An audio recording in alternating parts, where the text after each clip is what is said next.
Hey, ladies and gentlemen, Alberta's pride. Hey, ho, hey, ha, ha, hey, this, hey, hey, hey, whoa. Out in Alberta where the Rockies rise, Tommy Temper streaming with fire in his eyes. From a lake house glowing in the moonlight's gleam, he's the YouTube king of the widest streams. Oh, Tommy Temper, you're a great Hey, how's everyone doing today? We're coming to you live from Sylvan Lake, Alberta. You're watching the Tommy Temper Show. Glad to see you with us.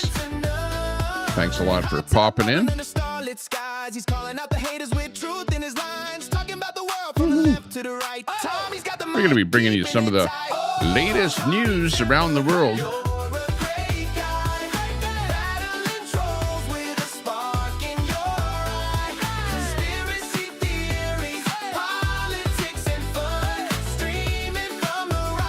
See if we can bring you the world news events here without getting bogged down with a bunch of dribble.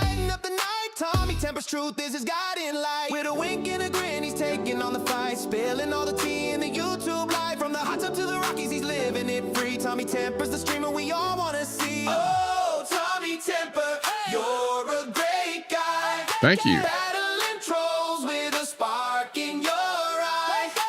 Dash and Grandma, first in the house. Good to see you.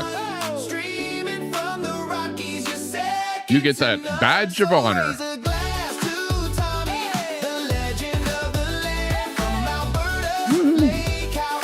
Okay, let's make sure we give us a sub up to the channel if you're just new watching. And make sure you give us a thumbs up.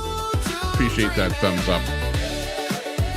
Mama Red. Oh, actually, now that I look at it, Mama Red, you're first in here. Hey, you get the badge of honor today. Yeah, how's everyone doing today? Lots of stuff happening. Let's dive right into the news here today. We've got, a bunch of stuff happening around the world. Let's see what's happening. Probably biggest news story out there is over 360,000 people have been evacuated in France and Spain as there's massive wildfires raging amid a record heat wave, and it seems like that heat wave is going to continue for a while, so that's not a good situation. Over in Japan, the big story, powerful 7.1 magnitude earthquake in southern Japan kills at least 18, or is it, 18, with ongoing rescues going on. Over in Iran launches ballistic missiles at U.S. forces in Jordan, intercepted successfully, apparently. That's a good thing. Good news. U.S. and Saudi Arabia strike Iran-backed militias in Iraq, killing at least 20 fighters. That's interesting going on there. And Russia charges Telegram founder Pavel Durov with facilitating terrorism. So, that's not looking good for Telegram founder over in Russia. I'm not sure where Pavel is located, but Russia has charged them there anyways. And over in Israel, Netanyahu and Zelensky are meeting Trump, actually in Washington during the Graham Memorial. So, there's that thing going on there where Graham died. So Netanyahu and Zelensky and Trump are all meeting up there together in Washington, which is an ongoing story there. Uganda declares an end to its latest Ebola outbreak. Ebola spreads in the DRC with over 3,300 cases and 1,400 deaths in the DRC. Israeli jets strike a mosque in Gaza City, so I guess the Muslims are ticked off over that, killing one and wounding dozens. The Palestinians released from Israeli prisons showed signs of torture and starvation. Wow, that's not too good. You'd figure that Israel would be treating the Palestinian prisoners well, but whatever.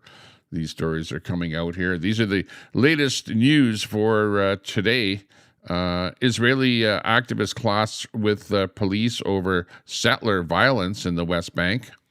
The UN expert slams U.S. complicity as Netanyahu visits despite an ICC warrant. U.S. walks out of the UN Security Council meeting over human rights criticism. Trump pressures RFK Jr. to slash childhood vaccination recommendations. Keiko Fujimori sworn in as Peru's president amid protests.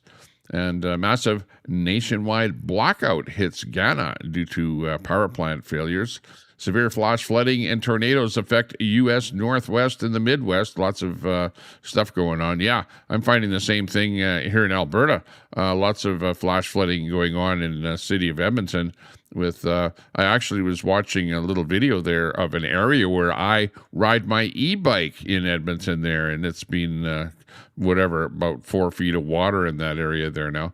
Anthony Fauci right now is facing Senate questioning on COVID-19 pandemic. That's going on right now as we speak. Fauci is being grilled by the Senate. Senate confirms Jay Clayton as U.S. Director of National Intelligence. Trump administration bans import of Chinese humanoid robots. So not only is Trump banning, or not banning, but whatever, he's got a 100% tariff on those Chinese exploding spy cars. Trump doesn't like them, so he's just got a big tariff on those. But what is this, an outright ban on the import of those Chinese humanoid robots? I think I was watching Ice with his show there, where he bought one of those humanoid robots and is playing around with that thing there. So what? Now you guys won't be able to buy any more of those things here. But up here in Canada, not a problem. Maybe I should get myself one of those humanoid robots here.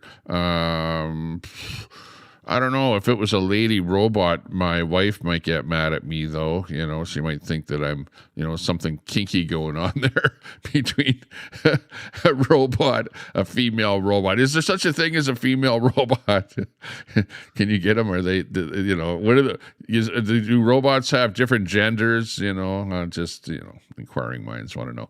And, no longer, what, is this no longer happening in Canada here? The Mexican drug cartel, which are operating in Canada, producing drugs and stuff like that, and then sending them all over the world, pretty much. But the Mexican drug cartels are now outsourcing meth production to Nigeria. Take it all over there, get it all out of here. Get it out of Mexico, get it out of the States, get it out of Canada here. Yeah, send all that Mexican drug cartel stuff producing meth production. Send it over to Nigeria. We don't want it here. Fighting escalates in Sudan with civilians sheltering in threatened city. Settler violence intensifies against Palestinian villages in the West Bank. And again, that heat wave threatens to worsen wildfires across southern Europe. And apparently, like I say, the weather is still continuing to be a bit of a heat wave over there, so may continue for a little while there before that stops. They need rain over there. Over 100 aftershocks continue in Japan after major quake. So that's, that 7.1 quake in Japan is actually a pretty big thing. And who puts these things together? Because they're like random news reports from around the planet. India cracks down on youth-led protests after minister's ouster. Measles and cyclospora outbreaks linked to U.S. public health cuts. Ooh, so no money for health. Well, you're going to have more stuff happening over there in the States. Iranian authorities execute 2 anti-government protesters. Yeah, we've heard that. They're executing more people in Iran. Oh, you can't protest in Iran. Don't protest against that Islamic regime in Iran. Otherwise, you might be put to, be ended, have your life ended. So, some executions going on there. Of course, they've been doing that ever since the protesters started, and I've heard numbers of 40,000 people have been, their lives ended over in Iran. So what better way of getting rid of people that are against your government other than just doing away with them? I guess. I don't know. At least over here in North America, we don't do that to our protesters. Thanks a lot, everyone, for popping in. Good to see everyone in there. We'll get to that right after the news stories here. But yeah, that's interesting stuff happening all over the world. But in Iran, you don't want to be over in Iran, that's for sure. Don't be a protesters over there. Qantas, the airline from Australia, completes a record 24-hour flight from Australia to France. 24 hours on that airplane. Man, that'd be a long airplane flight. I've actually flown over to Europe, and yeah, that was a pretty long flight, to go from where I am here over to Europe. And yeah, you definitely want to take a bit of a snooze on that one, that's for sure. Yeah, FIFA. What is that? That soccer organization proposes controversial plan to sell World Cup stakes. What do you mean stakes? What are they selling there? I don't know. What are they doing? I don't know. I'm not going to invest in FIFA. No way. Trump sets new deadline for Russia to agree to a Ukraine ceasefire. So, whoa, Trump is getting involved in that war there now. So let's see what happens. I heard that there's some sort of an envoy, U.S. envoy, that is going to Kiev in the Ukraine now, which they've been visiting Russia quite a number of times already, but now they're going to actually make a visit to Ukraine. So is there something going on there between the US of A and the Ukraine? Well, they obviously want a ceasefire, but yeah, you've also got that whole thing going on there with the Ukraine just shot at a Russian ship that was apparently carrying war type things. Who knows what was on there? Maybe weapons, maybe drones, Shahed drone parts or whatever, from Iran to Russia. Because, yeah, Russia is using those Shahed drones that are actually a product of Iran. They're the ones that invented it, and then they are somehow allowing Russia to produce that product. But are they holding back on key components of those drones, and they have to be shipping them between Iran to Russia?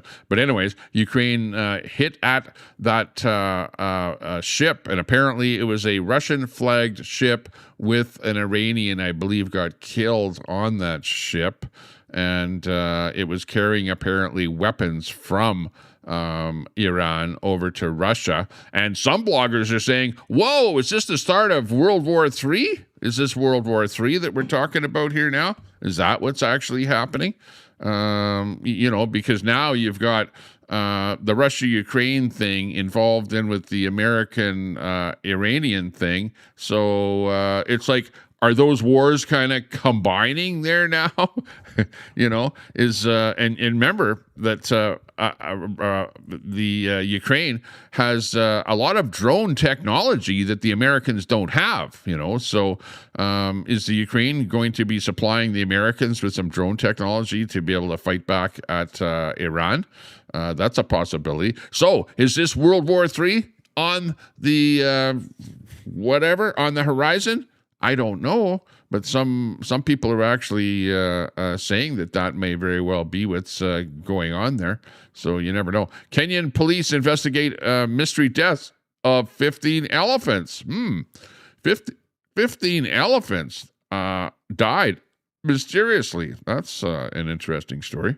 Uganda provides emergency food aid after hunger-related deaths. Well, you can bet that after the Ukraine has taken out of commission so many, refineries and things like that in Russia, that the farmers in Russia will not be able to be producing as much grain. And the same thing with Russia, firing at the Ukraine and taking their grain production offline. And it really, that is the food basket of places like Africa that don't have a lot of food. So this season, you're going to see where there's going to be an awful lot of wheat and, other foodstuffs materials that will not be able to be supplied to those African countries that so dearly need that. So, we're already seeing Uganda hunger-related deaths happening there, and you're going to hear more and more about people dying from hunger in various places around the world because of the wars that are going on right now. Hong Kong independent bookstores close after police raids. And remember, Hong Kong used to be a UK, looked after or whatever, controlled by the UK. And they gave it back to China. So now you have China and the Chinese police, doing raids on bookstores. So obviously, when you have the communist regime in the Hong Kong island, run by China, and you've got bookstores that are kind of a little bit Western based with Western material and maybe anti-communism propaganda or whatever in there. Yeah, I don't know exactly why they're raiding those bookstores, but you can imagine, they don't want, anything anti-communist to be on those bookshelves, you know what I mean. Poland's top court rejects recognizing EU same-sex marriages. So, apparently if you are the same sex and you want to get married and have children in Poland, it's not going to happen, apparently. Well, these things happen. People have different, views on the LG community in different places in the world. So, again, we're just reporting what's going on here. I'm not, promoting one way of life or another. I'm not saying that there are only two genders when we all know that there are, an infinite number of genders out there. We won't even get into that at all because, I don't want to go to jail. Okay, Russian journalist jailed for 12 years on treason charges. Like in Russia, they get jailed 12 years. My, not very good. Treason, yeah, people say that I'm a treasonous person here in Canada because I'm wearing this hat which says Independent Alberta. Wow, I couldn't do this if I was in Russia. If I said, I want my little province in Russia to be independent, I would be jailed for like about 12 years over there. So that's the difference between, you guys want, the university students, we want communism, we want Marxism. You're basically saying you want to be thrown in jail for saying anything about the government, against the government. In other words, you're wanting to actually get rid of the government that we have in order to bring in communism that would actually throw you in jail for doing exactly what you're promoting. Go figure. Houthi rebels strike a Saudi Arabia oil site. Well, actually a bunch of sites amid regional tensions. And as you know, the Houthi rebels are located in Yemen, over on the coast there. And they want to take Saudi oil offline. And they've actually hit, I think, about 3 times already, different oil refineries in Saudi Arabia, which, hey, even if they get that straight operational again, and, with Trump and the war and everything going on there, and that 20% of the oil is now not able to, reach the world, even if that whole thing is, over and the ships are able to sail again, the oil is not being produced because, hey, there's problems over there with the refineries being hit by the both by Iran and by the Houthi rebels. They're all being attacked. There's all kind of missiles and drones and everything flying over there. So lots of tension going on over the Middle East. China prepares to deliver missile equipment to Iran. Whoa, that's not a good situation. Like I said, is this the cuspus of World War III that we're seeing here? Is China getting involved in that by delivering missile equipment to Iran. So you've got, China involved with Iran. China is also helping, with missile stuff and probably drone stuff and whatever for Russia.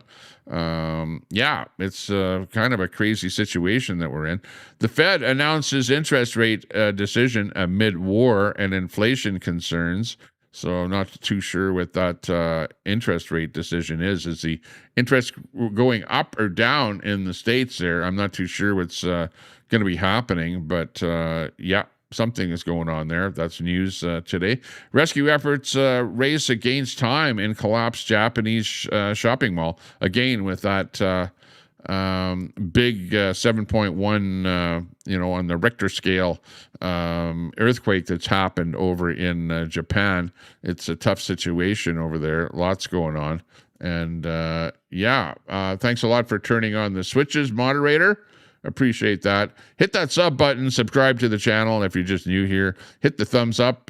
Give us a thumbs up. Get the stream going out there. You know the mantra out there. Mama Red in the chat. We got Dash and Grandma. Good evening, good afternoon, good morning, wherever you might be in the world. Good to see you. We got Ayatollah of Alberta. Good to see you in here. Nice to see you. We've got Nikki. Nikki, nice to see you in there. Nikki, good to see you. Who else is in there? We've got Michael in there. Hey, Michael. We've got East Coast owner in there. Hey, good to see you coming in from the East Coast. We've got Betty in there. Hey, Betty. We got K9. Just me, K9. Hang on. K9. Aren't you from over in the Catamus Rex channel? Aren't you like a regular over in the Catamus Rex channel? Because we're banning from the channel everybody from Catamus Rex's channel. So just remember that. And, for guys like Dean Wall, let's see who else there. Somebody else was complaining there about getting banned in here. Well, you didn't get banned because of what you said, So if you said something like, "Oh, Tommy, you don't have an education," that's not why you got banned, although that would be a good reason for banning you. But you got banned because you hang out and you're over in Reds, not Reds, but Catamus Rex's channel. So, people that hang out in Catamus Rex are, absolute lefty freaks that are just hate on people. They hate all day long on people. So, if you're into hate on the internet over on Rex's channel there, well, you guys can stay over in that channel, chat over in that channel, make fun of everybody else that's streaming, whatever, and just stick to yourselves there. And, you're not welcome over here, okay? So just remember that. If you want to spend time over in that channel, you're not welcome over here, okay? Simple as that. They dox people over there. They make fun of people. They make fun of the way people look, call them disparaging names, call people fat, just are despicable, and yet you're like the left side of the fence, the pro LGBTQ so inclusive community, but yet you hate on everybody, like you're no better than Queenie as far as being a bunch of haters out there. So just saying, if I see you in here or whatever, well, you might get a boot, okay? So just keep that in mind. Lobster Jeff out there on that shipping boat. Hey, or not shipping boat, lobster boat. Well, are you lobster fishing? I don't know what you're actually fishing over there. Shipping boat. Yeah, you're fishing boat. I'm not thinking here. I'm a little bit dyslexic here today, a little more so than ever, I think, because my headphones are turned up quite loud here. I like hearing in my headphones my audio stuff that's going on here. Like that, or like Brett. Where's Brett? Brett, where are you this morning? Fuck all the fucking way off. Okay. Yeah, no problem there, Brett. I've been preaching this shit for 20 fucking years. I know. Me too. Nobody wants to listen though. It's like you can talk all day long. Some people go, yeah, I agree with you. And other people go, oh, what a bunch of crap. What a bunch of misinformation. It's a bunch of bullshit out there. I don't need you here. I don't want you here. That's right. Now, fuck off. Yeah, I agree with you there, Brett. Anyways, I'm with the way the sound system here on my in my studio is set up. It's like, it's funny. Why can't they get this stuff straight? But my audio from my microphone has to go to my Rodecaster Pro, which is a unit with sliders on it here. Then it goes to OBS, my broadcast software. Then it goes from OBS to something called Voice Meter Potato or Banana or whatever. And from there, it goes into my headphones. So after it goes through all of those steps, there's a slight delay. So like, I'm actually listening to myself, talk about a quarter of a second after I actually say something. So it really, really takes a lot to get used to listening to yourself like that, and I wish I didn't have to do that, but I want to make sure that what I hear is the same thing that you hear, as it goes out onto the stream. So, that's why I have it set up like that. And also that I can hear stuff that I push on my soundboard here, like stuff like this. Yeah, exactly. Where are they? Whoa, are they out there? Oh man, what did I say wrong? They're coming to get me here. Yeah. Let's see. Okay, thanks a lot for turning those switches on. Whoever did that. We got Mo in there. Oh, Mo is in there. Message deleted by Lobster Jeff. Let me look at that. Let me see what you deleted there. Hang on. Let me see. Tommy, all you do is hate on people who aren't like you. Stop being a hypocrite. Okay, Mo, I'm going to ban you from the chat, okay? Because, no, I'm not a hypocrite. No, I don't hate on people.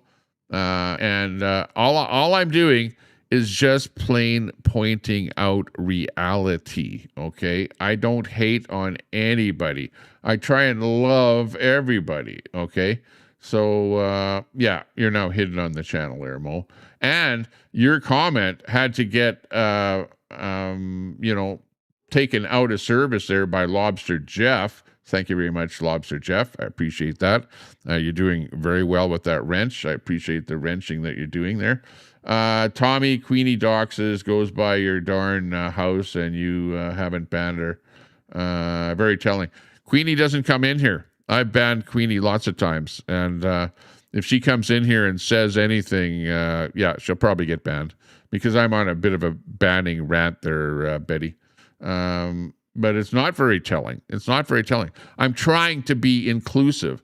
If people, if people were terrible, were bad, people can actually change. You know that, Betty. Like, not everybody stays the same. But lately, Queenie has been a really bad person. I've been watching a little bit of her, not a whole bunch. In fact, lots of times she comes on there and I don't even bother watching her. And she doesn't save any of the stuff that she does, so you can't watch later. So, she's like, oh, you have to watch me when I'm live, because I'll hate on you while I'm live, and then I'll delete it so that nobody reports my channel. So she's got it all set up there now so that, she does her hate speech and then deletes her stream so that her channel does not get taken down. So, yeah, I don't like that, Betty. You're absolutely right. I don't like that.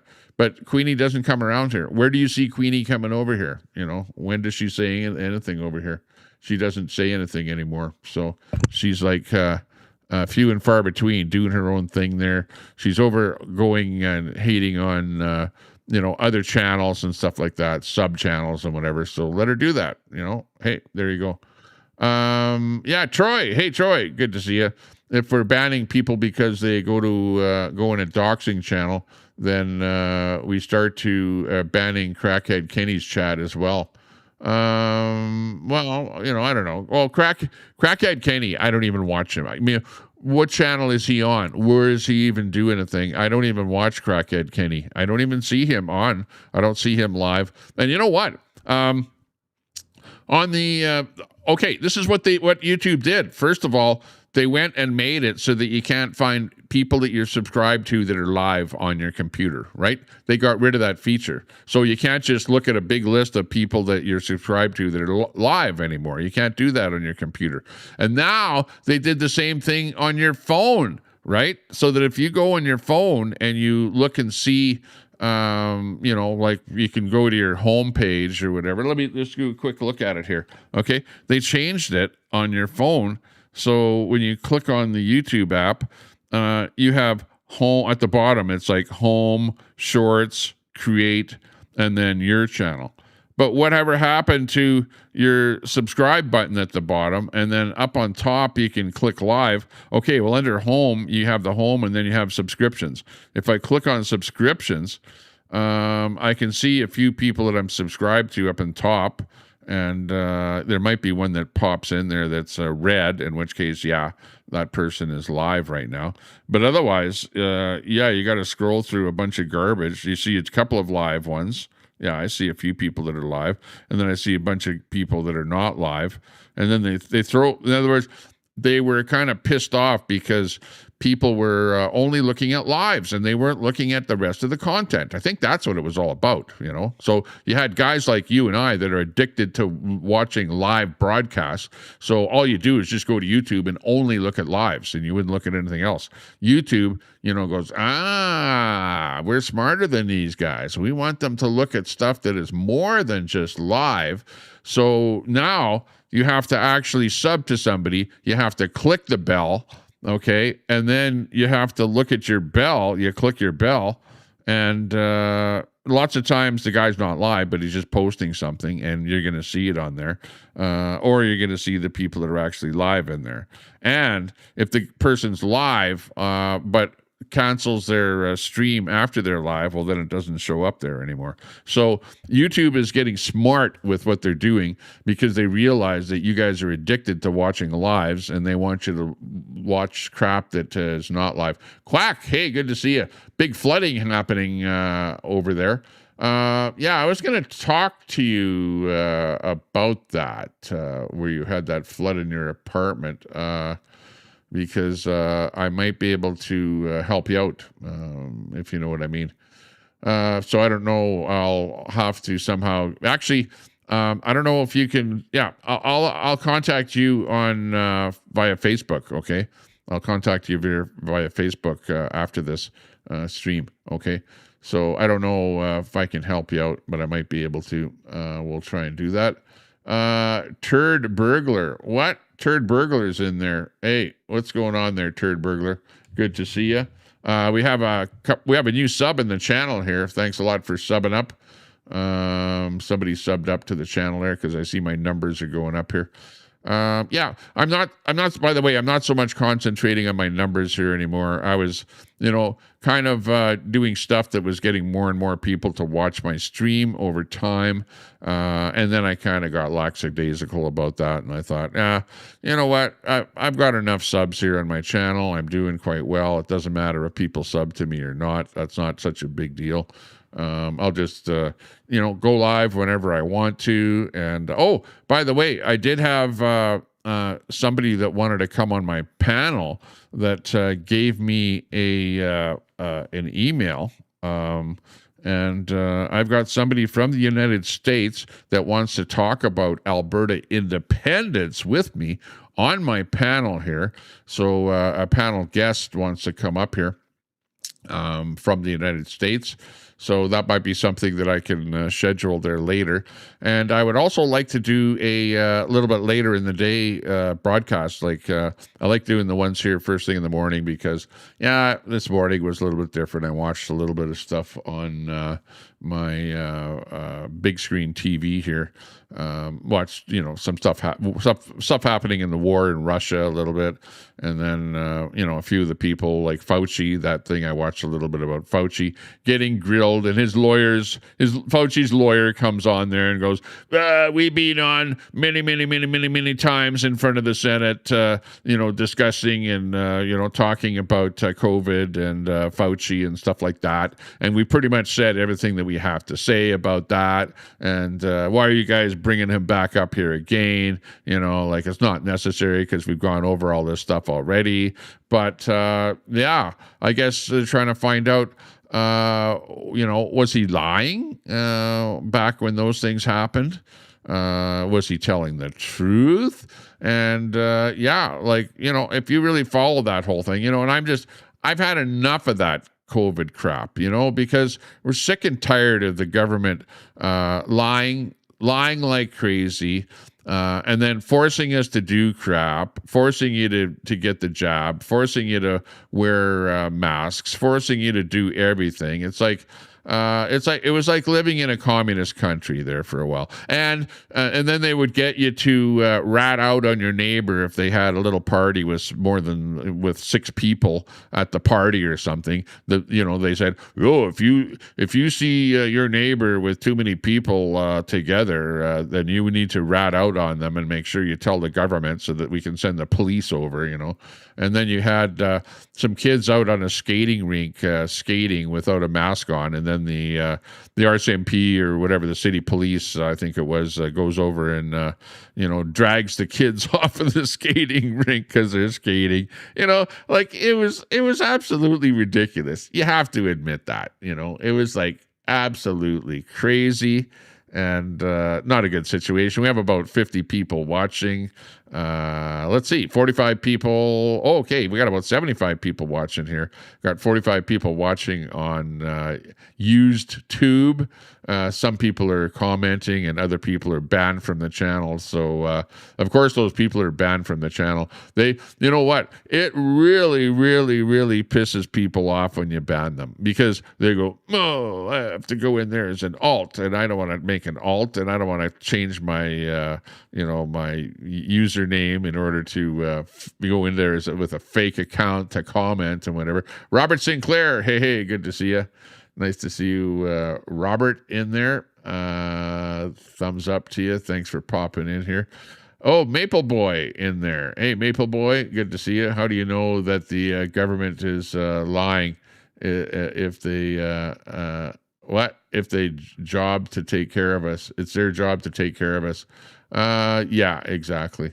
Well, the government does lie, Let's face it. The people that work for the government are just human beings like you and I, and, hey, we're taught not to lie. Honestly, we're taught. And, but when you have so many people working for the government and that there's an awful lot of corruption in the government, right? So, it doesn't matter where you are in the world.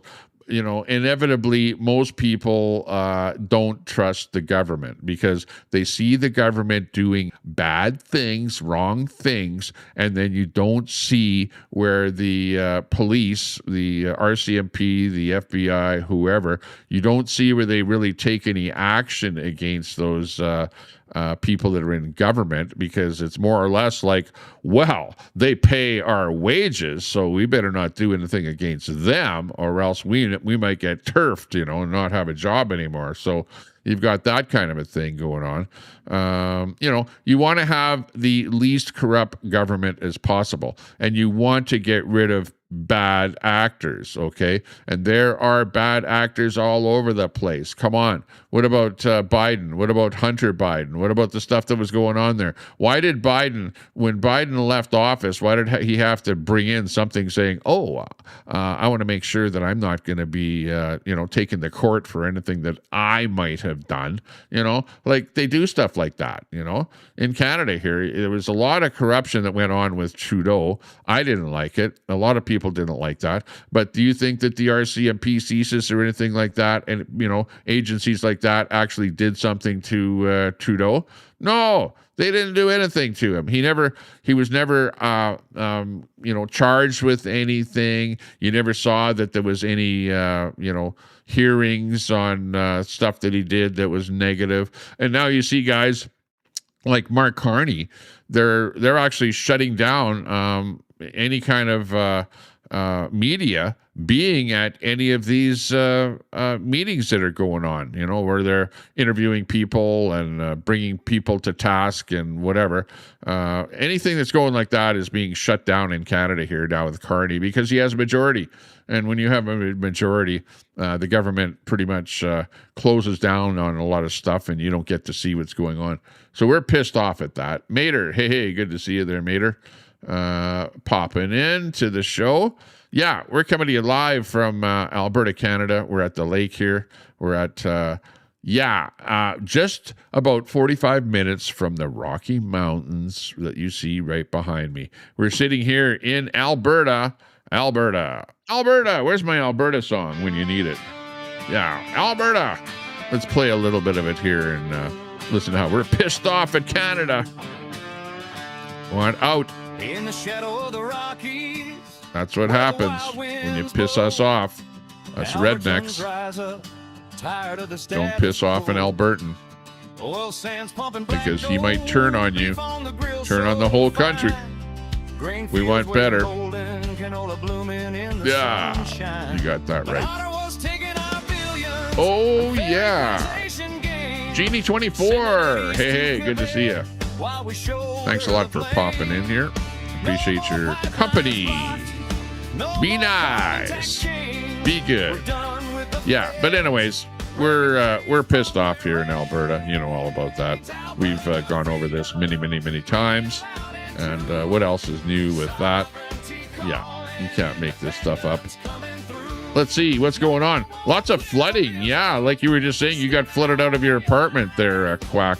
Sorry to hear that. Not good. Living in a motel, I hear. So that's not a good situation. And yeah, let's see what's going on with that here. Here's a little bit of a video of what it's looking like. Right there is where I ride my bicycle, right where that car is flooded out there. I ride my bike right there, right where you're looking at that. If I was in Edmonton right now, I'd be riding my bike through a lake there now. Holy jeez. You know, people say that Alberta's landlocked and we won't be able to get our oil to port. But look, Alberta's not landlocked. We've got lots of water. Yeah, it's looking terrible there. Look at there's downtown Edmonton, the high rises. This is a low-lying area close to the river. And I don't know, I'm not there in Edmonton, but is it that the water is so high in the river that it has gotten into that area there? Is it like, you know, all that water from the Rocky Mountains flowing down that river, the North Saskatchewan River, and now it's flowed over its banks and flooded that low-lying area there, because this is right by the bridge, by the low-level. There's a low-level bridge right there in the middle of the picture. So that's right near where the bridge is there. And the River Queen boat is just to the right there on the river. We've gone over that story there before, where it has a tough time there too, being moored on the river when the river gets too high. I hopefully that River Queen is doing okay there as well. But this is some shots from Edmonton there. Not looking very good. Not very good at all. Yeah.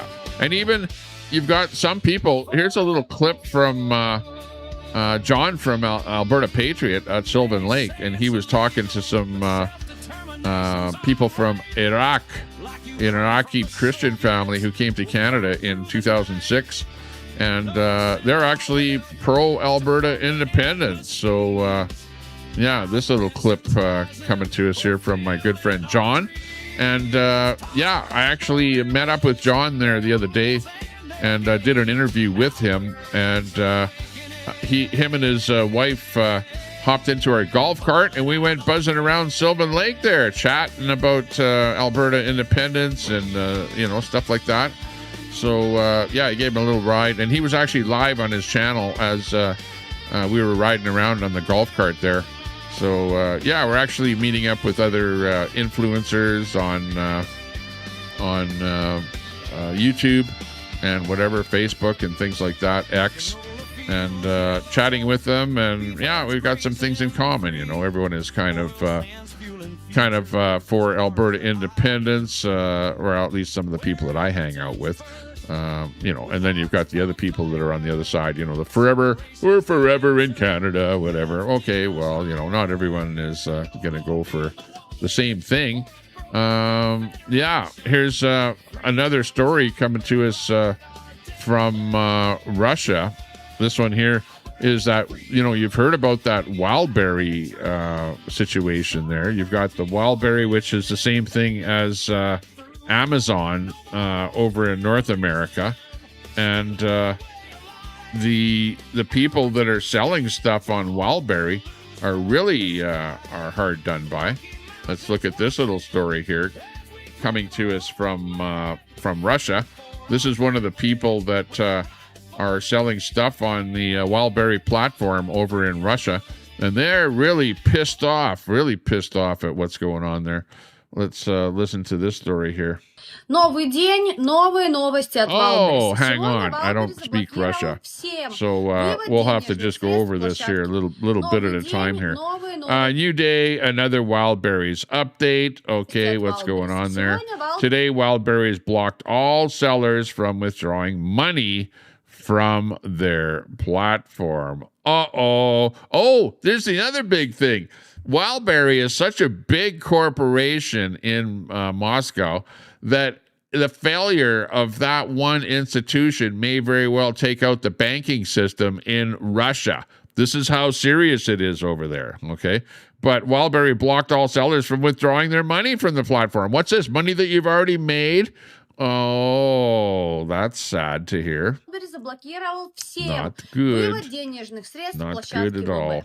Чтобы бедные предприниматели So entrepreneurs who suffered losses in the fire, this is from Ukrainian drones hitting these Wildberry warehouses, including myself, can't even partially cover their debts using the funds sitting in the, what is it there? In their Wildberry's seller account balances. Oh no. которые пострадали от пожара, и я в том Unfreaking-believable. числе, хотя бы хоть как-то могли перекрыть часть своих Чекай, долгов чекай. за счет того, что у них лежит на балансе ВБ Wait, кабинета. wait. Сегодняшнего Starting дня today, просто не they могут simply забрать cannot свои withdraw деньги. their own Спасибо, money. Wildberries. Thanks a Вам lot, огромное. Wildberry. Новый день, новые новости от So that's Wildberries. it. A Сегодня new day, Wildberries another update. So apparently, Wildberry doesn't have any money to pay you. Like, come on. Can't you figure this out already? And, you know, it's funny because the people in Russia are like, they're so brainwashed into not speaking the truth and not bashing their government and not saying anything that would make their government look bad. So if you were to ask somebody in Russia on camera, what is the cause of gas lineups, no petrol at your gas stations, the blowing up of the Wildberry warehouses, what is the cause of that? You know, they're going to go, well, I don't know what's going on, but it doesn't look really good. You know, no, it's because Putin caused a war with Ukraine. He started a war with Ukraine. And it's simply a matter of the Ukraine fighting back.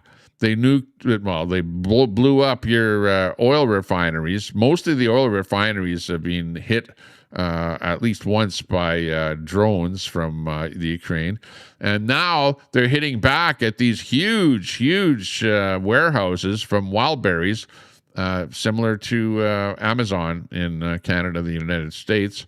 And they're hitting back at these entrepreneurial type people like this lady here, and she can't understand why it's happening. No recourse. No. What about all of the civilians that are dying in the Ukraine? That Russia has killed civilians. They've hit many high-rise buildings, apartment buildings, buses, all kind of things like that. And why did the Ukraine hit back at Wildberries? Because what happened with Russia actually bombed the postal service in the Ukraine. How do you think people get their packages in the Ukraine? Postal service, right? So, Wildberry is akin to the postal service. And also, Wildberry is, shipping stuff like armor that people would be wearing, backpacks that the military would be using, drones that the military would be using, drone hardware, like little things that you can attach to your drone that will be able to allow it to drop a bomb, all kind of stuff like that. Like Wildberry was supplying stuff for the Russian military. So it was a legitimate military target, absolute legitimate target. Absolute.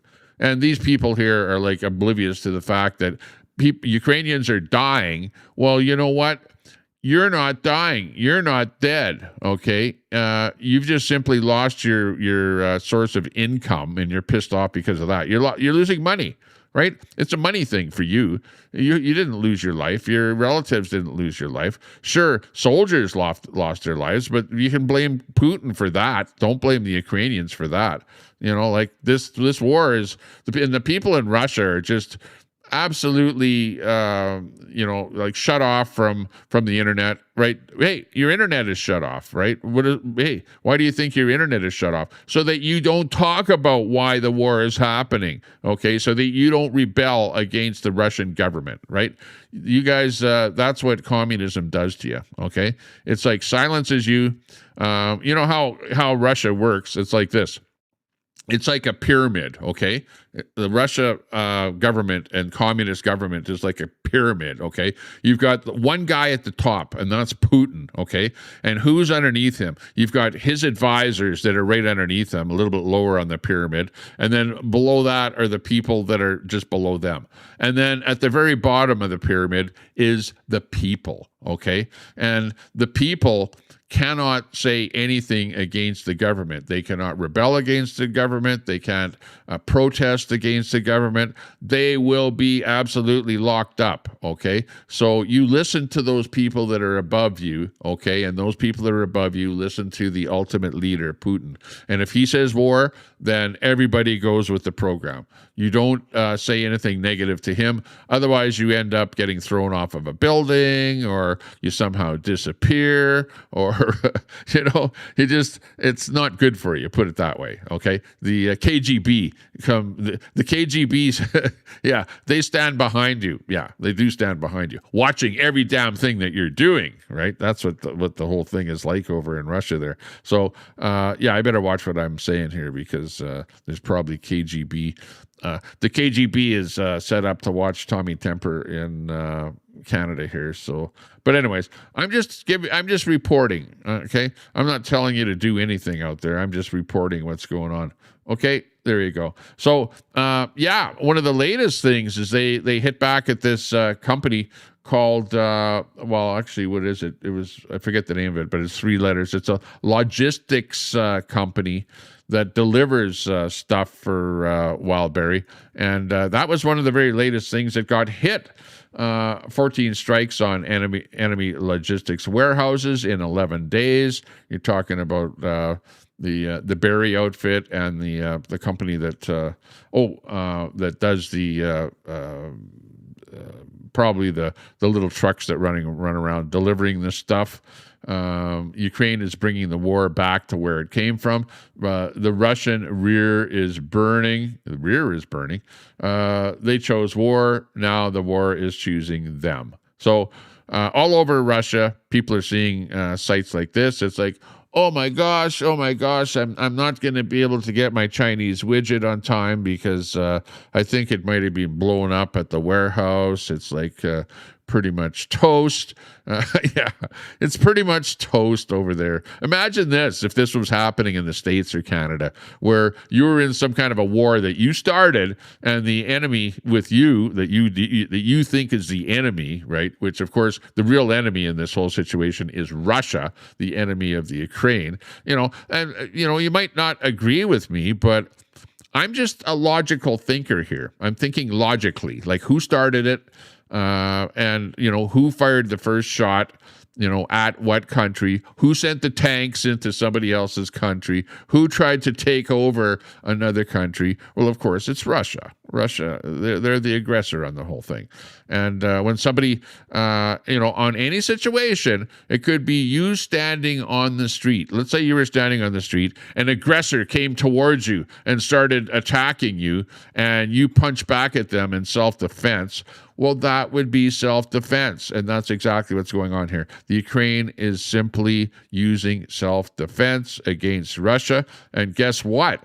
The self-defense blow is actually hurting more than the actual attack. Okay, that's where we're at here right now. Russia is losing. They're losing on the way of they've lost all of their refineries. They've lost a bunch of their ships. Well, not all of their refineries, but so many of their refineries. They've lost ships in their fleet to be able to deliver oil. Now they're losing the way to get their drones and stuff like that by way, and this whole operation of the berries operation here. It's incredible. It's incredible the way little, and you know, Russia is not a small country with, you know, they've got nukes and they've got military that's been built up since the Second World War, you know, all kind of tanks and all kind of stuff like that. And yeah, it's pretty crazy how little Ukraine is fighting back at them. And Ukraine is now the world leader in drone technology, to where other countries, the other NATO countries, want that drone technology, because that's going to be, if there is any next war, that's when it actually happen.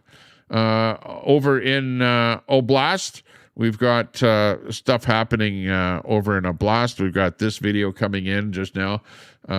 This is 20 hours ago. Moscow Oblast is ablaze, to my esteemed readers and the not so esteemed patriots and trolls. Only exclusive content. Settle in comfortably, stock up on popcorn. Drone strike on a residential building in Chekhov. The moment of impact from the front row. Video shot from the neighboring high-rise right across. Crank up the volume. Okay, let's hear what it sounds like here.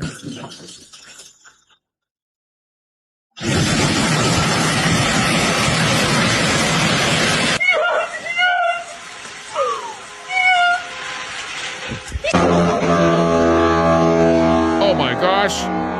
Oh.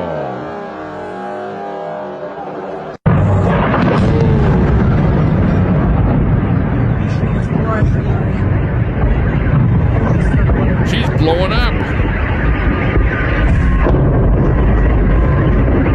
Oh my. You can hear those car alarms going off there. And you would think that the Russian people and Putin would get the hint to back off and sign some kind of a peace treaty. But, you know, Putin is so stupid. What is he like going senile or something like that? You know, there's something wrong with Putin that, you know, when you get beat and you get beaten down so bad that your whole economy is going to hell in a handbag, at what point would you actually say, you know, well, I think I'm losing and there's no chance of us winning here? But is he like kamikaze, you know, where, you know, it's like you fly your airplane in with you in it, you know, and kamikaze pilot, and you crash and burn, you know, along with your airplane. Is that what he's doing with Russia? Is he crash and burning the entire country of Russia? You know, if this war continues on longer, Ukraine will actually be able to take over Russia and say, okay, Russia, you now belong to the Ukraine, and now you'll have one big giant Ukraine composed of the Ukraine and Russia. Is that what's going to happen? Yeah, that's what it's looking like. Unfrickin' believable. Let's listen.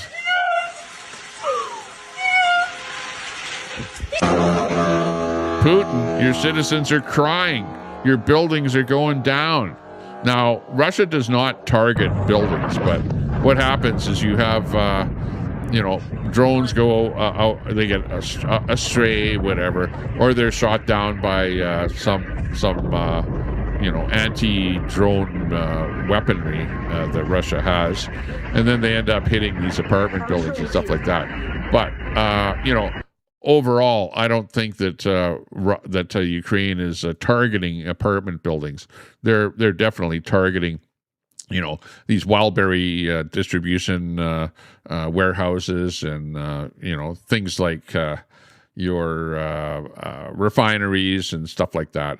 Hey, we got about 75 people watching. Thanks a lot, everyone, for watching. We do appreciate you. We got Kinna in there. Hey, Kinna, good to see you. Again, we got Master Troller popping in. Hey, Master Troller, good to see you. We got Big D popping in. Hey, Big D, good to see you. Deb's Crazy Daily, nice to see you in there. Thank you very much. Appreciate that. Edward Cam, hang on. Edward Cam, you hang out on the Catamus Rex channel. because I said I'm banning everybody from Catamus Rex's channel. That if you hang out over there and you talk to her and you're friendly with her and you're left leaning to where you just make fun of fat people and guys like me on my channel over on her channel, well then you're not going to be welcome over here. So Edward Cam, do you hang out on Catamus Rex's channel? I'm not really keeping really good I'm not keeping good track of who's hanging out. I used to have at my other studio a manual, a book where I actually recorded everybody that hang out with stuff like that. Do you say fat people? I am a fat person. I am fat or whatever. I'm on a diet, by the way. I'm on a seafood diet. If I see food, I eat it. And by the way, if you're fat and you want to lose fat and you don't want to take some kind of a drug there to get you like a weight loss drug or something like that. I just heard today that what you need to eat are black beans, okay? So get yourself a can of black beans. And every time you're going to have a little bit of a meal or something like that, include about a half a can of black beans, because black beans actually contain the chemical, the drug, whatever, that is man-made in, things that you can inject like Ozempic and stuff like that. So, instead of getting that injection, what you can do is eat, a half a can of black beans, eat a lot of black beans, okay? Because what that does, the black beans have, fiber, a lot of fiber, right? Which a lot of people eat a lot of food all day. They go to McDonald's and stuff like that. You don't get any fiber eating stuff like that. You don't get enough fiber in your diet. So the black beans contain the fiber, and they also contain the drug that makes you feel full, right? So that you go, oh, I don't need to eat, as much because I feel full already. And that's what is the problem with people. It's like I went to a party there the other day. It was on Saturday, and they had like a buffet table, right? Because everyone brought either a sweet item or an item to eat with your hot dog or hamburgers or stuff like that. And I watched some guys, and they went up and after eating the regular food, they went up and they took some, coffee cake, and some muffins, or not muffins, but some muffins and stuff like that, little cake stuff, whatever, and they put it on their plate and they go away, whatever. And then I'd see the same guy going back up there again and loading up more stuff like that, and then coming back for a third time, and I'm thinking, holy shit, how much of that stuff do you need to eat? Well, if he would have had like a little half a can of black beans, or eaten whatever the salad was there with the black beans in it, that would have made him not feel as hungry, right? Which it curbs your hunger. And then you go, I'm not hungry anymore, so I don't really need to eat any more of that. So just that's my tip of the day, okay? Buy yourself, next time you're out there shopping, buy a can of black beans, because it's got to be not regular beans. No, not those ones, like brown sugar beans or something like that. No, the can of black beans. Once in a while you'll see we're put them into salads and stuff like that. Hey, and also eat lots of salads. Put some of those black beans in with your salad, whatever, and and then you're. And the other thing is, eat slow. Don't eat like a rabid dog, okay? Because if you eat like a rabid dog, you're going to go, bah, bah, bah, bah, bah, bah, bah, bah, you're like, oh, and you never have a chance to curb your hunger, right? And because, when you eat, it takes maybe 15 minutes after you eat until you go, oh, I'm full. I don't need to eat anymore. But if you just keep filling your mouth with food, whatever, at the buffet or whatever, and don't go to buffets. That's the worst thing you can do. Like, don't, you don't want to be like the fat couple going to load up at the buffet all the time, and they're like 500 pounds and getting heavier all the time. Okay. What you want to do is you want to stay away from the buffets, only order small things, order salads and stuff like that, like treat yourself nice. Okay. Because nobody's going to live forever. But, if you're overweight, you're definitely not going to live as long as the skinny little old lady. Like, who do you see at the senior homes, right? It's a bunch of skinny people. You don't see fat people there. They're like all gone, Well, and, I'm not typically calling anybody fat. I don't like go, oh, that's a fat person, or you guys, you guys go, oh, that's potato head. Like the trolls over there, the liberals, right?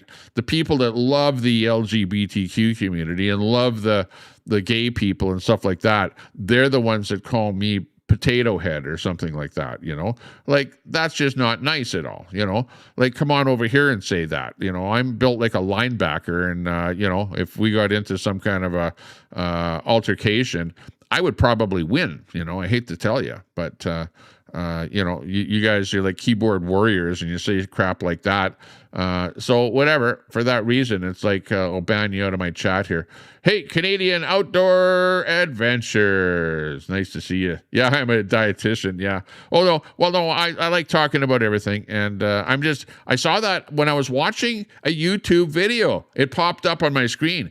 It's like I'm being monitored. Everything that I say is being monitored. I'm pretty sure that it's my phone here or whatever. You got Google. Google is listening to everything I say, and Google is connected to YouTube. So if you talk about crap, your phone picks it up, and then they serve you up videos and stuff based on what you've been talking about. So they hear me talking about diet and stuff like that. So yeah, I get all these doctors popping up with these videos there talking about what you can do to stop eating so much and whatever, maintain a better lifestyle, that kind of thing. So yeah, now that I'm living out here at the lake, and enjoying myself and having a better lifestyle here, I just thought, hey, no harm in letting you guys know what I'm up to, because let's face it, most of you that come over here, you kind of want to know, well, what's Tommy Temper up to? What happened to you yesterday? And by the way, yesterday was a pretty exciting day. Like, a lot of things happened. But, I don't talk about every single thing that happens out there in the real world. But let me just say, there's a lot of people that come to this country that shouldn't be in this country. Let me just leave it at that. Okay. Because of my interaction there yesterday. It was not great, but I'm not even going to get into it. Okay, so I'm going to go out for a golf cart ride today. So I've got the golf cart sitting out there. So we're going to be driving around a little bit. What else happened? I had an item for sale on Facebook, and that's why I didn't go live there yesterday, because some people came into town and they checked out something that I had for sale on Facebook. So I managed to sell that item. So that was nice. I waited around, whatever, and that kind of took up my morning there. Plus, I had to drive around and pick up a few items at Canadian Tire. Canadian Tire. Oh, the famous Canadian Tire store. So I was down there yesterday doing a little bit of shopping. Had to stop at the motor vehicle registry. Yeah, and I checked up on that where people are going, hey, Tommy, you guys have that digital ID now there in Alberta? Well, you can say that it's digital ID. I don't know if it's digital ID or not, or what the hell you could call it. But now you can get, when you renew your driver's license. So I went to the vehicle registry and just to find out about this digital ID. Well, no. Well, I'm not calling it digital ID, but some people are. But this is what the way it works is, you know how you get your driver's license. Okay. And it's just a driver's license. That's all it is. It shows that you have a driver's license for a certain state or province, right? That's all it is. But now in the province of Alberta, because, okay, there's a couple of things that you do. You have citizenship of Canada, okay, which you'll have a birth certificate showing that you were born in Canada. So you have that ID card, okay? Then you have a card that says that you have Alberta health insurance, right? So you've got that card.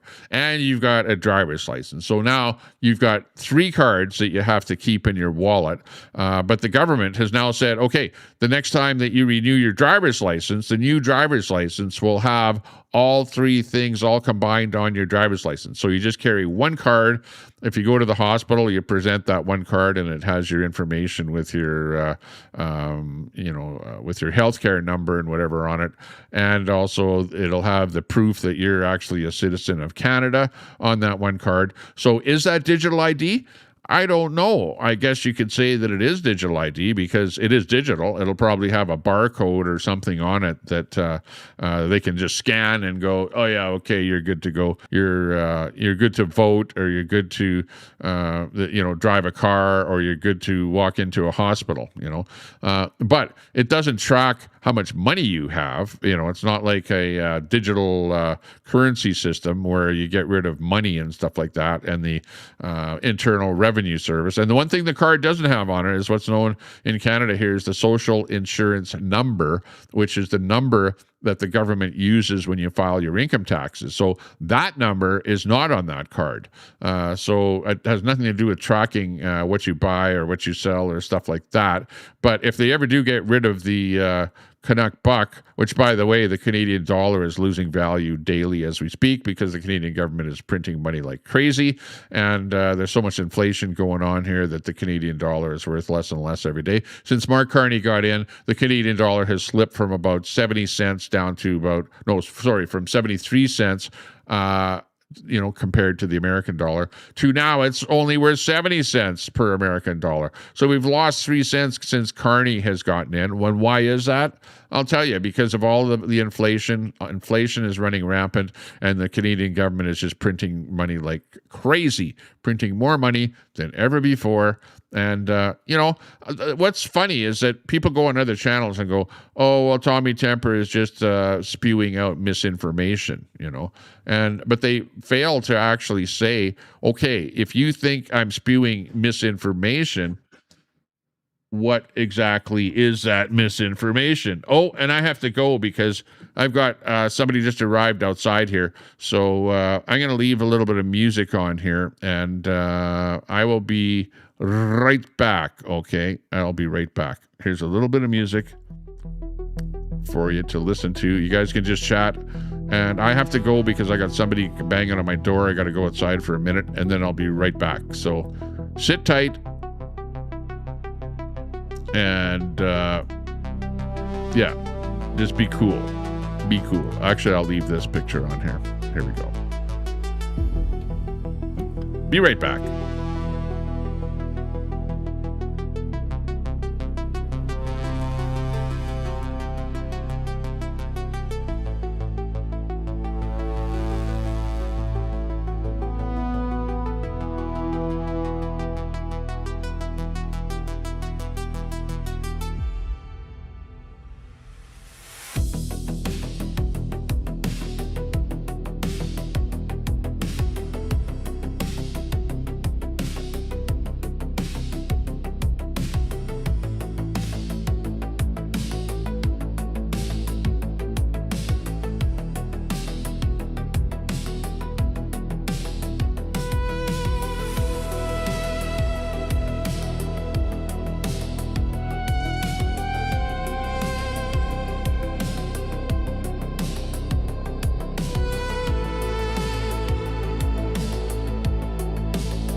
Okay. Sorry for that slight interlude there. Yeah, I just had somebody banging on my door there, so I had to talk to him for a little bit. Okay, but anyways, we got that looked after, so we're back here again. Sorry for that little problemo. Yeah.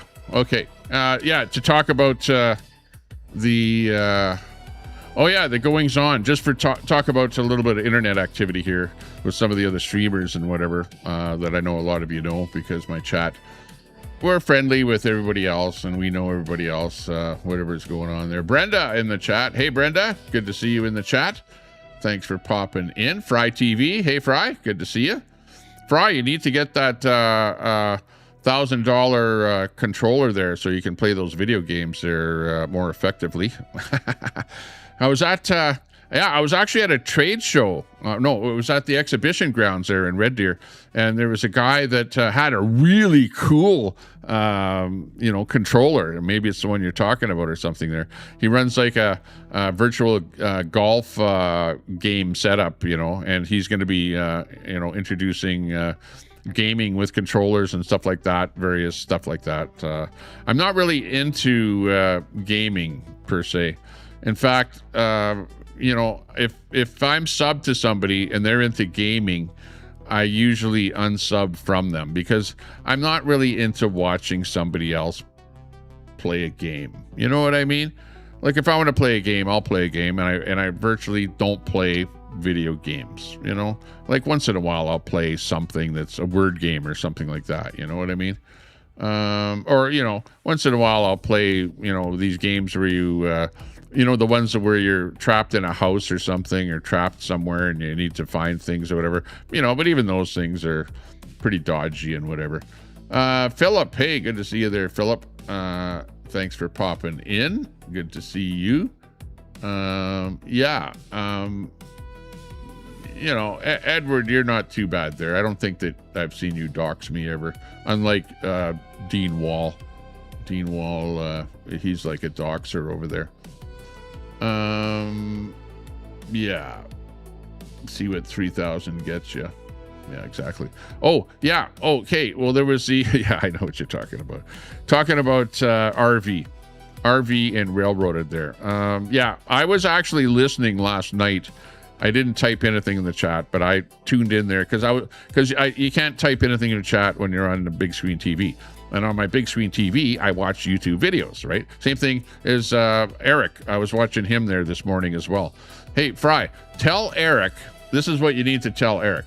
Tell Eric, Mechanic Eric, to move the avatar of himself from the bottom right of his screen to the bottom left of his screen. And the reason I say that is because when you watch his stream on a big screen TV along with the chat playing, the chat scrolls up the right side of the screen, right over top of his face. You know what I mean? So if he moved his face from the bottom right corner to the bottom left corner, then the chat wouldn't be scrolling up over his face, okay? And I was trying to tell him that the other day, but I don't think he understood what I was talking about there. So anyways, that would be if he wanted to make his stream at all better, that's what I would recommend. Because if you ever own a big screen TV that is a smart TV that has the chat built into it, or a Google Puck or something like that, the video plays and the actual chat scrolls up the right side of your screen over top of an avatar or anything like that. He moved his face from the bottom. If he moved his face, yeah. Tell him to move his face. It can stay on the bottom, but just tell him to move it to the left side of the screen, over right above where he has his data on his 3 places that he streams to. But anyways, RV and Railroaded were going at it there last night. A little bit of a tiff going on there, a little bit of a fight, a little bit of arguing and yelling going on between them there. I don't know the exact details, and I don't want to get on the bad side of RV. I don't want to get on the bad side of Railroaded. I don't want, me, I try and like everybody. I like everybody, unless you're doxing me and hanging out and or talking about me in a disparaging way. Well, then you might get banned from my channel from now on. Remember, I've got more than enough people watching my channel. So, I don't care now if I ban people from my channel for doing stuff like that, So if you're part of a doxing channel or a bunch of people that are just sitting over there hating on myself and hating on other streamers and stuff like that, and all you guys have is just a hate channel built up there, a hit channel. I call it a hit channel. And Catamus Rex, your channel is a actual hit channel, a hate channel. What you're doing over there, you can, you guys all rally round and give yourself a pat on the back, whatever, but all you do is call people names, call people vile names, bad names, make fun of people, make fun of how people look, make fun of how much people weigh. Meanwhile, you hide from being on a camera. You don't put your face on any kind of a camera. You don't even let people know what city you live in or anything like that. You just hide. You're just a bunch of trolls. That's all you are. So, Jen says, I don't watch them, but they show up in my feed. Yeah, exactly. But,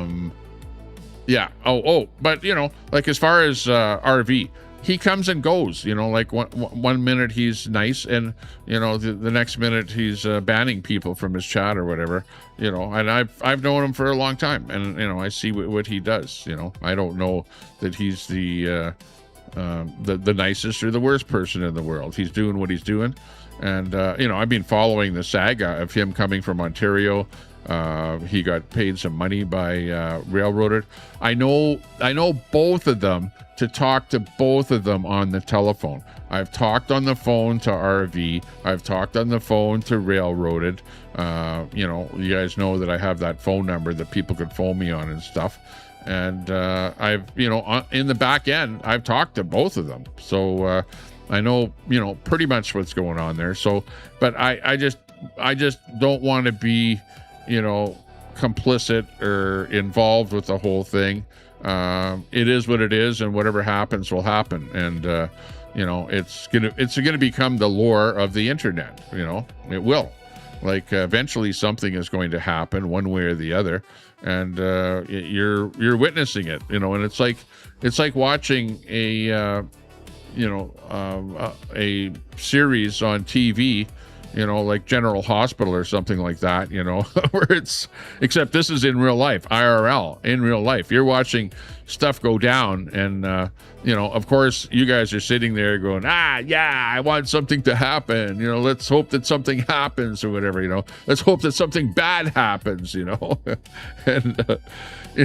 hey, I don't hope that something bad happens, but I'm watching what's happening, okay, along with you, and everyone is having fun, whatever, and at the end of it, we'll find out what actually happens. But I'll tell you this. My wife does not want anybody on the internet coming over to my house. Okay. So I'll say that. So, I might have invited people to come over here, but she's actually given me hell and said, Tommy Temper, I do not want you having anybody coming over to your house. I don't mind meeting somebody out at a restaurant or out somewhere, in the real world, in IRL, either in Edmonton or here in Sylvan Lake. But my wife does not want somebody coming over to my house and camping out in my yard and, living here and using the facilities and stuff like that, or being in my hot tub or whatever, So, that's not going to happen. If somebody does have or does come around here, yeah, exactly, Deb. Yeah, your wife's a smart woman. Yeah. She just understands that it is nothing but trouble. It will amount to nothing but trouble if that happens, okay?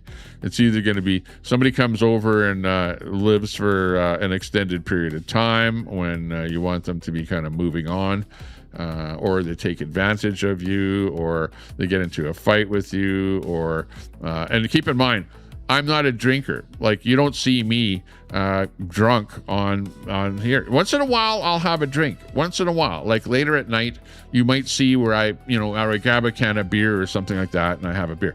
But it's going to be probably 2 or 3 beer at max. And I'm not going to be drunk.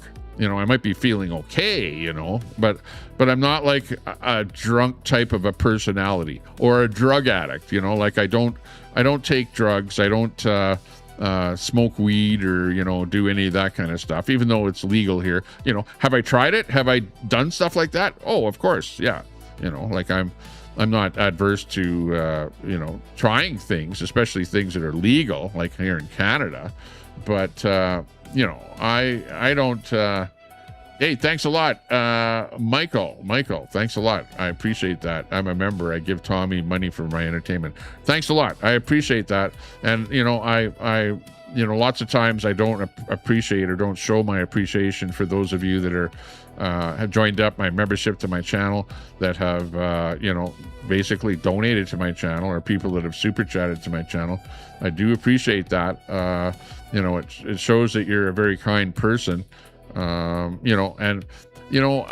don't like streaming and not getting a super chat. I watch other people and they get like super chat after super chat after super chat, and they only read the comments if it's a super chat. You know what I mean?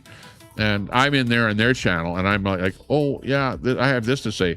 They go bypass my comment, and they only read the super chats. Well, I don't get enough super chats for that to happen. Otherwise, I would probably do that myself.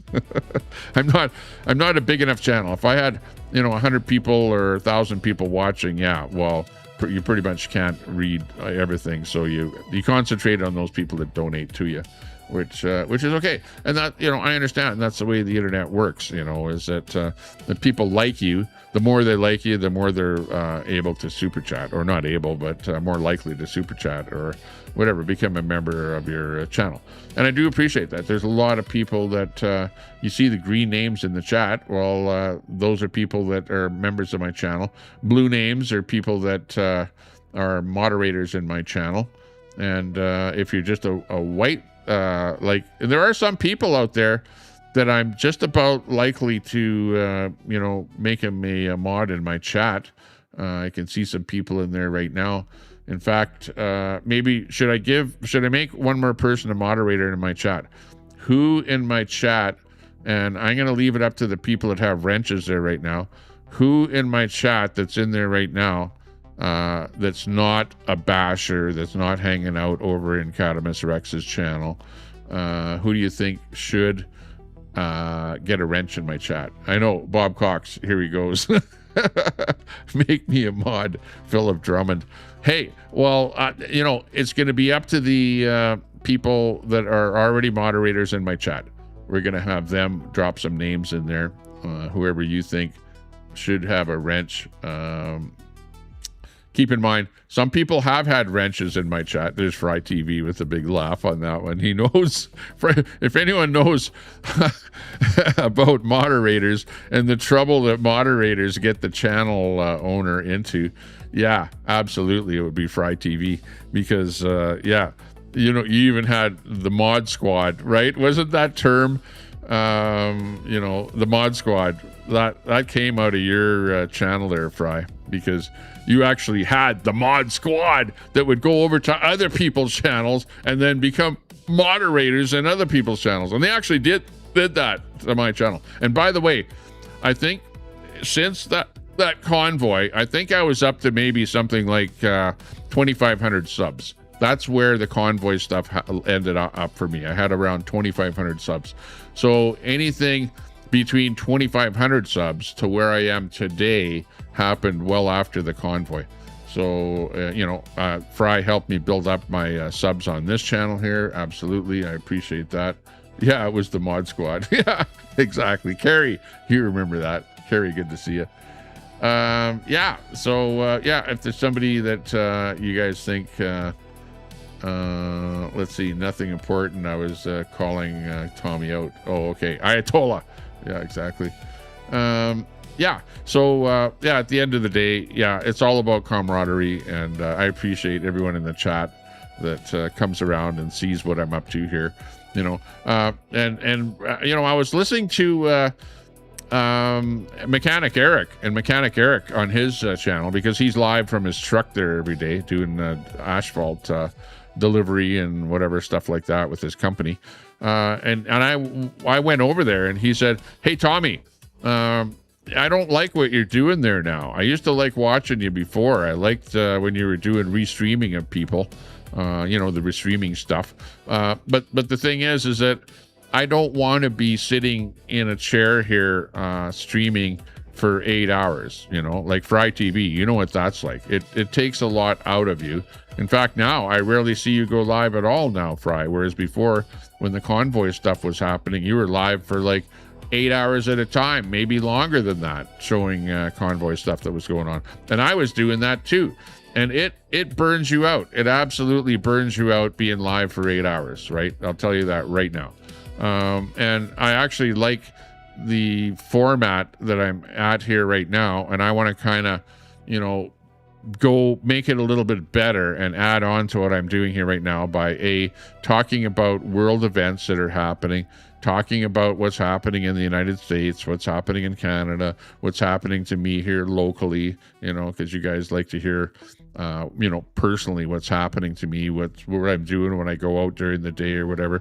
You like hearing a little bit about what's happening to the other streamers and stuff, you know, going on, you know, the lore of the internet, shall we say. Yes, I know how all about long streams, and yes, I got burned out big time. Yeah, exactly, Fry.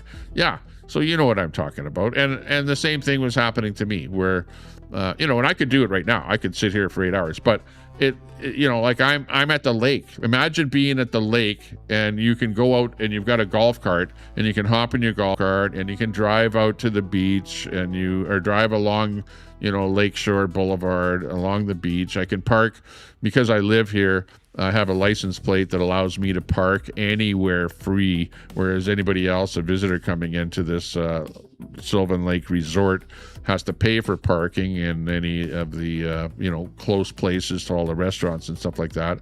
I can park wherever the hell I want. I can go and sit on whatever park bench, and there's lots of benches along the boulevard there where you can watch the beach, watch people hanging out and having fun and whatever. I can bring a lawn chair out there. I can put the lawn chair in the water, you know, get my feet wet and stuff like that. You know, I don't necessarily have to go in the water every time that we go out there. But, you know, hey, the kids that I'm with, they can play around in the water and whatever. So we're out here having fun.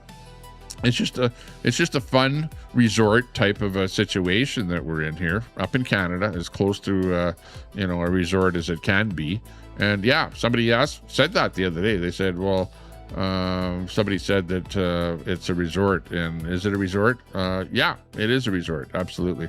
And I love it here. I love just doing stuff and taking it easy, relaxing, and having fun. And hey, I'm you know, I would have to say that I am blessed to have the life that I have, and that I'm able to do what I do. And a lot of you go, well, you know, like, you've got stuff, and why are you complaining? Why are you complaining about the Liberals? Why are you complaining about Alberta being in Canada? Why are you complaining about everything out there? It's because I like, and I've always done this with my channel and with my way of life, is that I've always stood up for the little guy that doesn't have what I have, okay? For the person that is on ACE, for the person that is on welfare, for the person that's living off the government, for the person that doesn't have the job. If you're living in Canada, you should have a job. There should be jobs for every person. There should be jobs available for every person. And you should not be overloading us. And then you're going to get into, well, why do you talk about mass immigration? You know, do you not like, you know, and you get Al Munson, guys like that. Oh, well, Tommy doesn't like black and brown people, you know, and you come up with that whole thing, you know, and it's like, it has nothing to do with color, okay? Because I'm not a racist person. I could care less what color you are. You are whatever color you are. And, you know, like, good for you. I'm glad for you. You have, you know, and I hope that you have the ability to get out there and get a job and do whatever and be successful. You too can be an entrepreneur. You know, like it doesn't matter. It's not a matter of color on being an entrepreneur. Anybody can be an entrepreneur. Anybody can sell a widget on eBay or on Amazon or whatever. You know, find something to buy. You know, buy cheap, sell high, whatever. You know, like start yourself a little internet business. Do whatever. You know, you don't have to have a storefront. You don't have to have a business where you know, you have to, you know, a $2,000 a month lease or something like that. You can start something on a shoestring if you really want to. You know, like whatever you want to do, you can do it. Okay, you just have to get there and do it. Like at one point in my life, I had an interest in gold. Okay, in gold mining, which gold is like a big thing here in Canada. So I made it my passion, along with a friend of mine, to learn about gold, learn about gold mining, learn about how to gold mine and where to gold mine, and to actually go out and gold mine, right? And let me tell you, it's not easy. It's not easy. Like, I have a lot of respect for people that are in that industry of gold mining, right? But could I actually get a claim, and could I actually be gold mining? Absolutely, I could. Absolutely. I could get a hold of some heavy equipment like a, you know, bulldozer, backhoe, whatever, dump truck, set up a giant sluice, and be out there gold mining, just like those TV shows that you see where the guy's out there gold mining, right? And there is a lot of money in gold mining, a lot of money. Some of those people are just filthy rich what they're doing, but other people go broke, right? Because they don't know what they're doing. They end up going there with you know, $100,000 or whatever. They save up whatever, sell their house and whatever, and then they go up to the far north with a bunch of money and think they're going to get rich, but they haven't done the research to find out you know, how to actually make money in gold mining.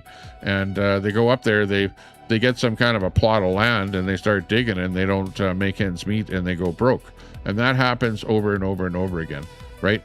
But based on what I learned, because I learned the small way, because we had a little sluice box, a small sluice box, and a little Honda motor with a, you know, 2-inch fire hose, whatever, running that little, digging and shoveling the dirt ourselves into that sluice box. We first of all went with that small sluice box into the interior of British Columbia, and the first thing we did is we talked to the gold miners, the old gold miners that have been at it for years and years and years. We found out who had a claim. We went and asked them if we could go on their claim. And you know what they said to us? They said, yeah, I have a claim. Here's where it is. They showed us the map of where it is. We got the coordinates. We got it on a GPS. We drove out to where it is. And the old guys would say to you, go out on my claim. We've already found gold there, but go out there, do some prospecting, and do some small-time gold mining, whatever, with a sluice box. And above all, you keep whatever you find. You don't have to give me anything, but tell me where you found the gold, right? That's what they wanted to know, is tell them where we found the gold. And inevitably, we went out there. We set up our sluice box. Well, first of all, went out with the pan different areas, got some material from different areas, found out which area had gold in it, and then we set up our box and we started mining. And we found gold, whatever. Then we went back and told the owner where the gold was, and they were grateful. They were grateful for that, because the next year we'd go out there and there would be a big hole dug where we'd found gold. So they recovered a lot of gold from where we actually found gold on their claim. And remember, these claims are large. They're huge. You're talking about acres of land. And meanwhile, you're a little guy with a pan on there. So we did that in the interior of British Columbia. Then we, and people there said, if you want big gold, you got to go up to the Yukon, because the Yukon is where the big gold was found. That's where the gold rush was, up in places called like Dawson City, okay? And if you live in Canada, if you want to visit a place that is absolutely unique, and it's like going back to the 1800s, that whole town of Dawson City is like a real live town with real people, that the buildings are like they were back in the 1800s. They don't allow brand new buildings to be built there. Well, there's maybe a couple of them, but a lot of the old buildings are there. You have places like the Klondike Hotel. You have Diamond Tooth Gertie's hotel bar. You got some really interesting stuff out there. Put it that way. You know, it's like, yeah, we were at Diamond Tooth Gertie's, and it's like a slot machine type place and whatever. With they actually have the the dancing girls doing the lifting up their legs and stuff like that. You know, all of that kind of stuff up there. And lots of claims, lots and lots of gold mining, lots and lots of people that you can go and talk to. So we were on the quest for gold. So yeah, they told us, if you want big gold, go up to where the mines are up in the Yukon, right? And that's where you see these TV shows being filmed, is up in places like Dawson City, right? I've actually seen or been to some of those rivers and that and streams, like the Bonanza Creek. I've actually done panning and whatever on Bonanza Creek.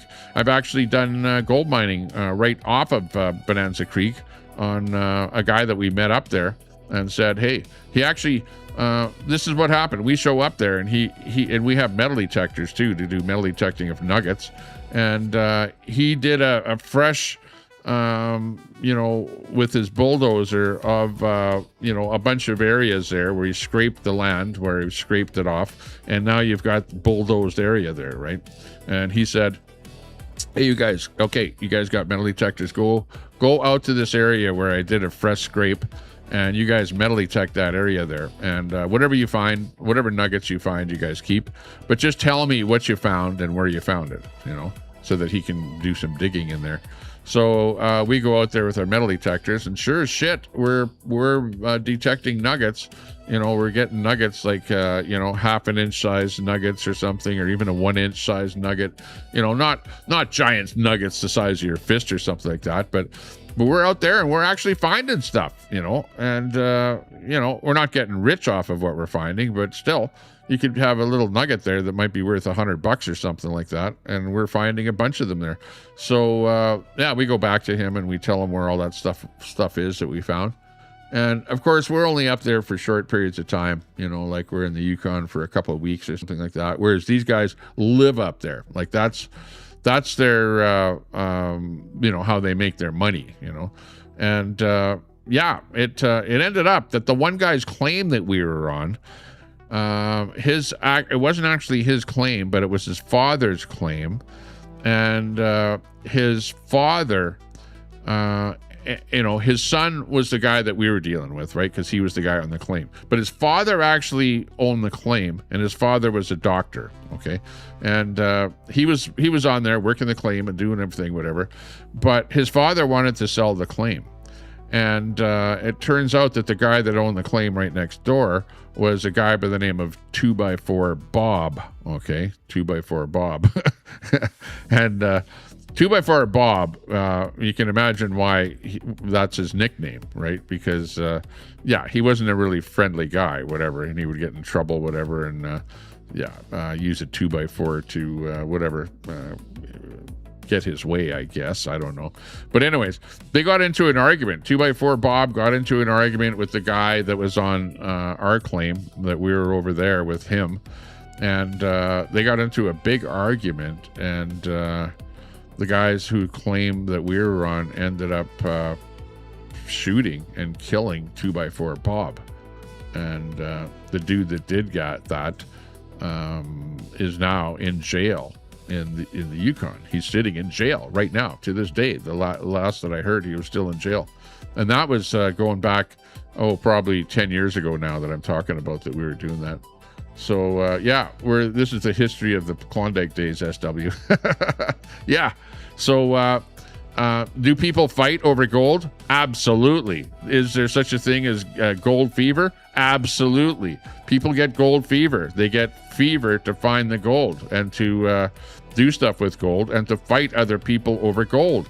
And the same thing in the bars in the Yukon. The miners fight with each other in the bars over claims, over gold, over women, over hookers, over anything, because those people up there like alcohol. I will guarantee you of that if you want to be a friend of a miner up in the Yukon, you show up with a bottle of booze and a 24-pack of beer, and you're going to be their best friend, and you will be able to do whatever you want on their claim. You know what I mean?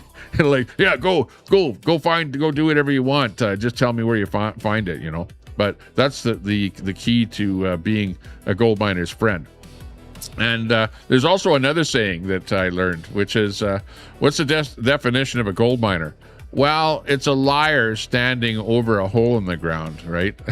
So if you want to buy a claim off of somebody, expect it to be, you're going to buy it off of a gold miner that's a liar standing over a hole in the ground. Yeah, is the saying of that whole thing.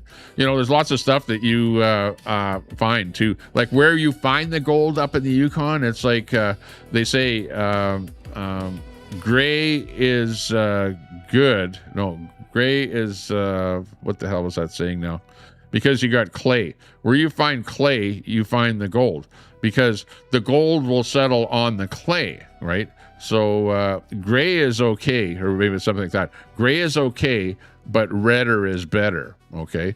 So where you find red dirt or red mud or red earth, you're going to find really good gold. But where you find clay, like if you dig down and you hit the clay, because as gold washes down a river, if you're with that kind of gold, the gold will go down until it hits a clay, right? When it hits a clay, that's where it settles. So the clay is where it's at. But redder is better. If you're anywhere where you got red earth, red dirt, red anything, you want to be digging in that spot. And of course, quartz,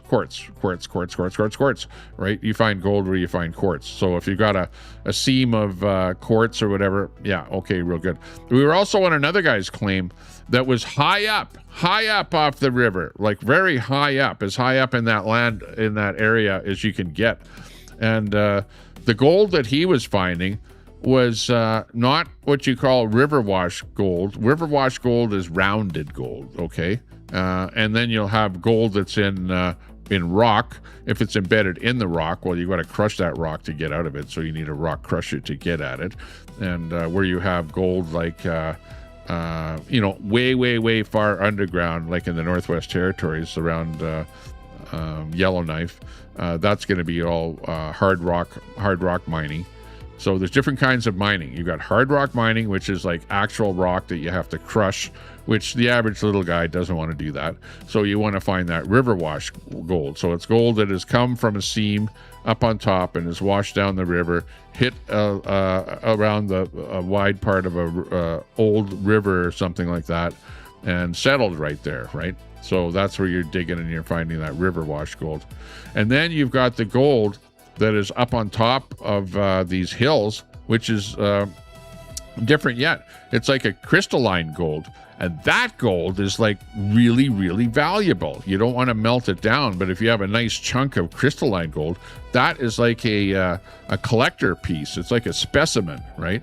So we were on this one guy's claim, and that's the kind of gold that he was actually finding up there. And he actually had a story written about him in what was it? One of the Canadian magazines, Reader's Digest. If you know the Reader's Digest magazine, he had an article written about him in the Reader's Digest, and we were on his claim. And he died. I heard that he died, so he's not there anymore. But we were lucky enough to be on his claim, help him out, help him to run his sluice boxes and stuff like that. And they also, because they have a really short mining period up there in the far north, they have what's known as steam injection, where they have a steam plant with hoses, and then they have a pipe that they push into the ground, and they steam inject into the ground in order to thaw out the ground. Because up in the north, they have what's known as permafrost. You probably never heard of permafrost before. But let's say that you're just anywhere in the Yukon. You could dig down probably about 2 or 3 feet and then it would be completely frozen, right? And the only way that you see where they get the topsoil, and they, with a bulldoze or whatever, they bulldoze off about 3 feet of topsoil, and then it's frozen. So they don't do anything there. They wait till the sun to get at it and for it to melt and thaw out, and then they can go, and you can imagine it takes a long time to do that. So you can only really mine the topsoil of stuff like that till you hit the permafrost, and then once you're at the permafrost, you have to let it thaw. Or you have these plants where you can have the pipe and inject but of course that you can only do a small piece of land, injecting steam into the ground to melt that permafrost, which then allows you to be able to work more ground, right? So you can do that on a pretty small scale, but you can't do that on a giant scale with, where you use heavy equipment. But that permafrost is so hard on the machinery that it will break the teeth off of a backhoe, you know what I mean? Trying to dig into permafrost. So they virtually don't do it. They just, work or mine whatever, sluice box, whatever. And the other thing that they do up there is they do what's known as mining with a hose, where they've got a giant hose, and they just have that fire hose aimed at the side of a hill, and get all that material off the hill with the hose, and then it just flows all down into a trough where their sluice box is set up, and then through their sluice box setup. And there's lots of different kinds of way of mining. There's like trommels. It looks like a big round cylinder that spins around. There's that trommel type of mining. There's shaker boxes where everything is completely shaking as it goes down through the box. Or just a standard sluice box. And there's all kind of different mats and stuff like that you can use to catch the gold. A lot of technology and all that stuff that they use there. And then even when you catch the stuff in your sluice box, then you have to take it, and then you have to refine it down even more. There's gold tables. There's like a shaker table. There's spinning wheels to do that. It's like it is quite interesting. It is a very interesting thing, the business of gold. If you guys live in probably Arizona, California, or places like that where you guys have had lots of gold in the past, then that would be a place to go and experience and play around with that kind of stuff. But it's tough. It's tough. You can make some really big money if you do play your cards right. You do all the right things, and you have to have a bit of luck too, because even though you might have a claim, it might be a poor claim where you don't have a lot of gold, or you don't have big machinery, so you're just doing a small potato thing, and you watch those TV shows where guys go up there, they invest their life savings in it, and they're barely making ends meet. So they're up there doing their thing, they're on TV and whatever, and at the end of the day they don't make it, and they go back home again. I never did get to the point where I owned a claim, but I learned everything that I could learn about it from the actual old timers that were up there doing it, and it was a lot of fun. But of course, I had a little camper van, little brown jug we called it. It was a little Dodge van with a bed and a propane stove and stuff like that. So it was the kind of a camper thing where we could actually drive up to where the claims were. It'd be really good to have a 4-wheel drive kind of a thing. And some of those roads are just absolutely treacherous.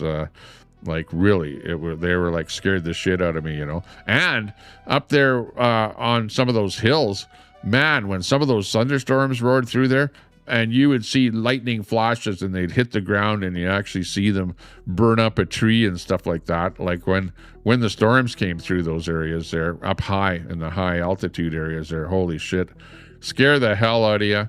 And also up in the Yukon, it's the further north you go, you go into the land of the midnight sun, where in the summertime the sun never does go down below the horizon. The sun goes down and it hits the horizon, and you're there like at 3:00 in the morning watching it, partying, whatever, drinking and having fun.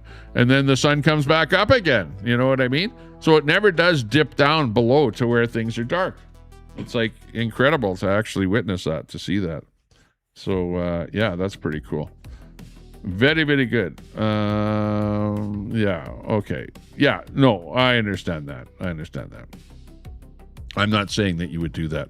But I am saying that my wife doesn't want anybody coming over to where I live, So if anybody did come down here, it would have to be like okay, you find a place to go and then we meet up at a restaurant or something like that, or meet up at the beach, or I come over to where you are with my golf cart and pick you up and we go for a ride and spend the day hanging around and doing some videos and stuff like that. But my wife is just really paranoid because of people out there like that are like, oh, I'm going to come and get you, or I know people that live in your area and I'm going to send them over to your house or whatever, stuff like that. So yeah, it's more of things like that of why my wife has just put her foot down and said, it's okay. I don't have a problem with you doing, being on the internet or, engaging with people and stuff like that. But she doesn't trust people. And there are a lot of bad people on the internet that, are like backstabber type people that, are nice today and terrible to you tomorrow, And the last thing, and Q, the person that begins with the letter Q, is a very good example of that. For, your best friend and helper and the nicest person to you one day, and then all of a sudden, they don't like something that you said or did or something, and then they're your biggest enemy to where they're talking about sending people over to your house and stuff like that, So we have to be very, very careful on the internet. Hey, Just a Donkey, good to see you. We got Dimebag in there. Nice to see you as well. But thanks a lot. Thanks a lot for watching. Yeah. Yeah, exactly. Yeah, exactly.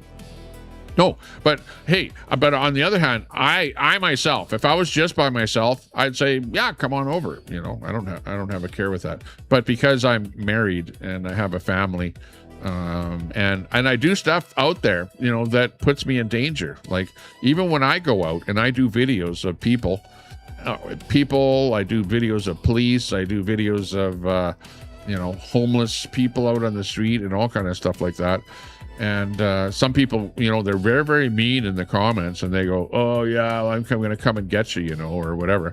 People say that to me. Like I've had death threats.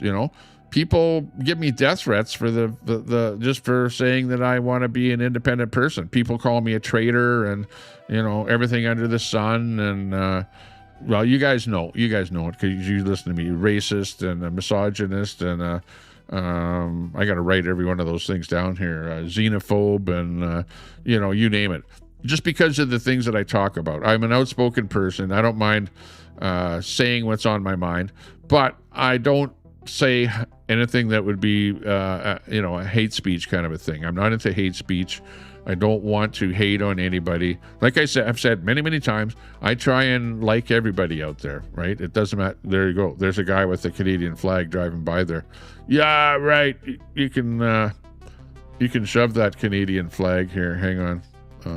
Where's my Alberta flag? There you go. Where's my Alberta flag? Right there.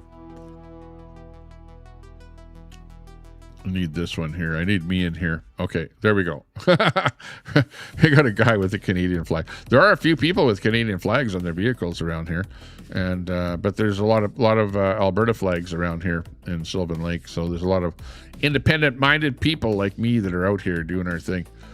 Just a Donkey. Hey, good to see you. Dimebag, you're bad. Yeah, exactly. Water cannons. Yeah, water cannon. Yeah, that would be a name for it. The actual term of, when you've got the water cannon at the bank washing the water down, and you cannot do that in a lot of places. Like in Alberta, you cannot do that. You cannot mine that way. But yet up in the Yukon, you can. And I bet there's a lot of places in the States where they ban that kind of mining, where you can't use the water cannon on the side of the hill. But I've actually seen it many, many times up in the Yukon where they use the water cannon to, and I would call that big time mining, because you have to have a big giant sluice box in order to do that. Kitty in there. Hello, Tommy. Nice to see you. Totally agree with what you say. Cannot trust anyone online. Yeah. Well, why do you think the trolls don't even show their faces? They're scared. They're paranoid. the most paranoid people on the internet are people like Cadamus Rex and Al Munson and the rest of the people that are afraid to show their faces on the line. Online, it's Brett in the house. Hey Brett, how you doing? Fuck all the fucking way off. Okay, what? No, fuck off. Oh man. Or fuck all the way off. Now people are starting to figure it the fuck out. I know, exactly. That's why I'm not inviting anybody over to my house. But if you ever do show up in this area here, I'll go out, to a restaurant or whatever, take you for a golf cart ride or whatever, just basically have some fun, whatever. Yeah, we don't mind that, and that's why. Oh, also, yeah, I was talking about Mechanic Eric, where he said, your show used to be a lot better when you were restreaming, and I used to like watching that stuff, and I don't like watching it as much now. Or he also said, and I like it when you had panels, right? Did panels, which I don't really like doing a panel in the middle of the day, like right now, like I like to just talking about events, world events and stuff like that, and just doing the kind of show that I'm doing here, and not so much have a panel or a guest host or something like that. But I would hope that in the future that I can do these kind of shows in the morning, and then do a couple hours in the evening with panels, get people on the panel and get people ragging on each other, stuff like that. But again, one of the reasons that I don't like doing panels is because my panels ended up being people fighting, people arguing, people yelling, people calling each other names. And you know what? I don't like that. I don't like that happening. And I kind of thought that, and people were leaving my viewership. I was losing viewers. People were actually saying to me, Tommy, I'm unsubscribing from your channel because all it is a big shit show with people yelling and screaming and calling each other out and calling each other pedos and stuff like that. And it's just some people just don't like that. And for me, I don't really like that either, and that's one of the reasons that I banned Queenie from my channel at that time, whatever. Because I just didn't like what was going on there, and she's still doing the same thing. She's got her channel and she's doing her own thing, and hey, let her do that. Hey, if you want to have a hate channel and hate on your channel, that's great. But for me, I don't really want to do that. Yeah. Kitty says, I got attacked by mosquitoes last time in Jasper, Alberta. You have to bring, okay. First of all, they don't like things like lemon. Okay, so if you have any kind of lotion that you can put on that has lemon, they don't like that. I know that because I've actually got some. Yeah, I know you guys are gonna go. Tommy, what are you doing with such a big jar of lotion? Yeah, nourishing lotion here, but this is lemon. This stuff smells like lemon, and when I put this stuff on, it's akin of putting on some kind of mosquito lotion. And there's a few mosquitoes out here, but only when you go away from the lake. If you go away from the lake over to, say, a schoolyard, those frickin' Hell's Angels again, driving by. Lots of bikers in Sylvan Lake here. There's a biker bar in town there where the Hell's Angels, and well, not necessarily Hell's Angels, but all these biker gangs and stuff like that, they like hanging out. Yeah, but if you go further away from the lake and you get into areas where there's lots of rainwater and stuff like that, like sloughs and like there's a schoolyard over further away from the lake where it's pretty wet grass and stuff like that. When I go over to that area, there's way more mosquitoes than that. But right by the lake here, it's actually quite nice because you get a little bit of wind, usually a little breeze coming in over the lake. And the mosquitoes, number one, they don't like hot weather. They don't like the sun. So if it's a nice sunny day, they're not going to be out. Or if there's a wind, mosquitoes, they can't fly very well. So anywhere where there's wind, there's no mosquitoes. So yeah, virtually if I'm sitting anywhere around the lake, there's no mosquitoes at all. So I don't really have to put on mosquito spray at all. And then I use this lotion, and I find that when a mosquito comes, if I put the lotion on my arm or whatever here, and I like putting on my hands and my arms and whatever, my legs and that kind of thing. because it's way better putting this stuff on. It's kind of a really light lotion too. And I know you guys are going to say, yeah, Tommy, I know what you're using that lotion for, but yeah, suck it up, Ayatollah. But this stuff is like really light. It's not like a heavy lotion. It's like really, really liquidy. So, you know, you brush it on really lightly, whatever, and you don't even feel it after that. And yeah, it's kind of like a mosquito repellent, you know, so anything with that in it is actually pretty good. Yeah, I haven't seen Pooh Scissors in here today. Yeah, is Pooh Scissors in there? I didn't see his chat. Maybe I missed him pop it in here. Hang on. Let me look at who else came in here. 10 Hammers. Hey, good to see you there, 10 Hammers. Thanks a lot for popping in. We got Kitty in there. Kitty, where is Kitty? We need the kitty noise in here. Hang on. Kitty, where are you? Oh, no, that's not Kitty. There you go. There's Kitty. Ah, isn't that nice? Nice to see you in there. It's Kitty in the chat. Okay. 2,000 years later. I know. The show is kind of dragging on here. What can I say? Especially when I got into the mining portion of the show here. How many people watching? Yeah, we still have about 80 people watching here on the different formats. By the way, the trolls have found out about my other channels because I'm not doing a really good job of my other channels here because we are out on so many different channels and I don't have mods that are watching all of my other channels there. And but I'm getting subs on my other channels, so I don't care if the trolls want to go over there and beat me up over on another channel where there's no mods watching. Well, okay, so be it. Go ahead. Let's go over there and do it. You know, like locale celebrities or press pad or channel reviews. But I am building up subs over on those channels so that if anything ever happens to my channel here, well, at least I can go to one of my backup channels there. We're also on Twitch, and we're on X, and we're on Kick. We're on a bunch of different platforms. When I go live, I'm using a software, for those of you that don't know, called EVMux, M-U-X. And it is, in my opinion, far better than StreamYard. It actually has components in it that are akin to OBS software that allow you to do things like this. I can change the scene like this, for example, to bring my chat on, or I can just have nothing on and just me like this. So I'm doing this with EVMux, right? Or you see stuff like this. Or I have some kind of scrolling text on here with my call-in phone number.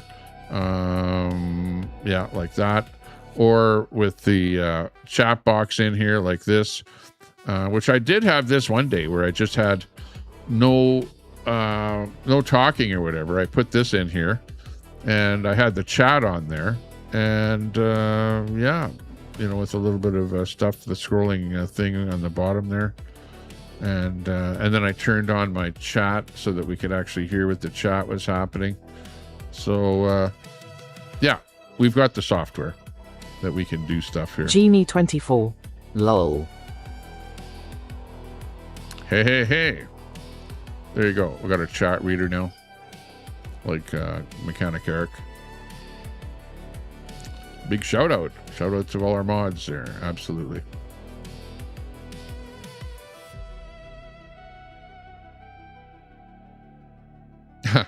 Your attempt to exploit Brett and Queenie. 777,777. That's Fry right. TV. I have been using EXMUX at the radio station for years now, and yes, it's good stuff at Tommy Temper Show. Absolutely. I would recommend it.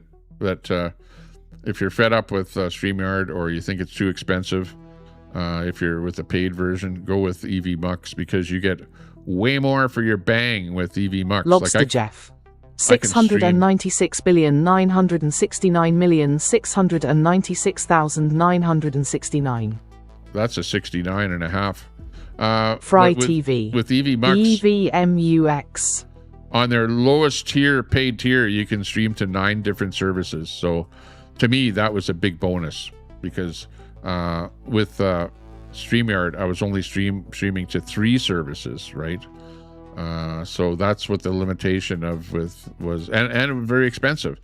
StreamYard is very expensive. They got bought up by one of those multinational companies that massages apps and sucks as much money as they can out of them. So that's what the deal is with StreamYard. Ooh, oh, ee, oh, ee, Yeah. oh, And ee, right there is the ooh, reason ee, why I ooh, ban ee, people. ooh, ee, ooh, ee, oh, oh, koi, ooh, ee, Because oh, what ee, they do ooh, is they ee, abuse ee, the reader. zero, Whenever I put the reader oh, on, ee, ooh, oh, ee, oh, ee, oh, then it ee, oh, gets ee, oh, abused. ooh, oh, p, w, w, w, o, w, w, w, ooh, Stop it! w, Stop it w, already! o, w, w, w, o, w, w, Jeez. w, oh, oh, oh, wow, wow, whoa, whoa, wow, wow, whoa, whoa. Okay. That is known 10 as hammers. spamming Lol. in the chat. Like, what do you want me to do? Poo scissors. Just Bring a in test.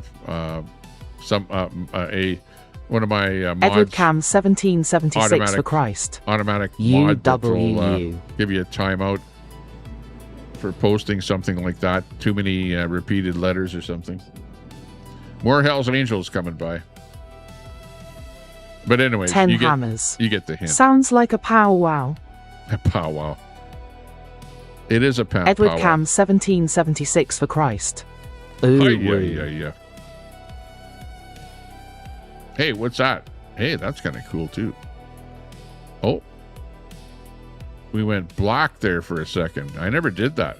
That Poo happened scissors. for my Just computer. testing the limits of freedom of speech in chat. Yeah, well, Kerry's musings. Warning children behave. that's right. Genie 24. Have a great day, guys. Jeannie, nice seeing you in there. Carrie's musings. I agree with you 100%. Okay, let's go back over to what's happening here.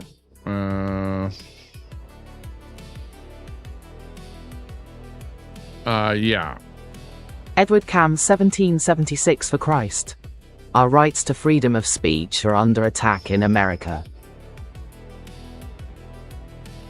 That's right. Pretty much. Especially in Edward Canada, Cam too. 1776 for Christ. Shiloh Hendricks finding out. Shiloh.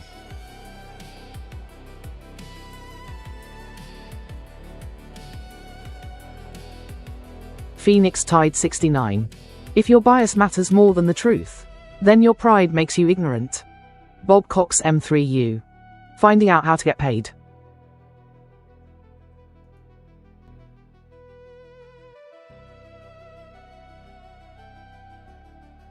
Kerry's musings. Yeah, Canada is worse. Bob Cox M3U. Lol. Is that hate speech to say that? I don't know. My father always told me, don't call people a retard. Don't use Edward that word. Cam 1776 for So, Christ. I don't like She using must that. be pocketing that money, seeing what sort of lawyer she picked up. I don't Bob like Cox using that term. M3U. No. Poo scissors. Can't say gay or retarded anymore. Yeah, okay, I won't say it. Lobster Jeff. I won't Chonk say it. chonk chonk. Oh, Iran's Bob Cox M3U. intelligence It's fine to say headquarters whatever have you been want. bombed. This is Israel hit Iran's intelligence headquarters. That's what we're seeing here. Edward Cam 1776 for Christ. I love all the chuds out there with their free Shiloh signs as if she's incarcerated. Troy 4716. That'll get thrown out. Tommy, are you aware that Queenie live streamed your house yesterday? No. But I wouldn't doubt it. Lobster Jeff. Error 404. Because she's Sense a of humor doxer. not found. Bob Cox M3U. Political correctness ended years ago. Yeah, but people, like, I don't really hide where I live. Like, people know where I live. People know my address. Like, I don't make it private. You can find out anything about anybody. So, if people want to do that, all I can say is shame on them for doing that. It's, probably not illegal to do that. And all it's doing is just, putting a black stain on Queenie for attempting to do that. I never saw the video, and so I don't know if that is true or not. But Edward Cam 1776 for Christ.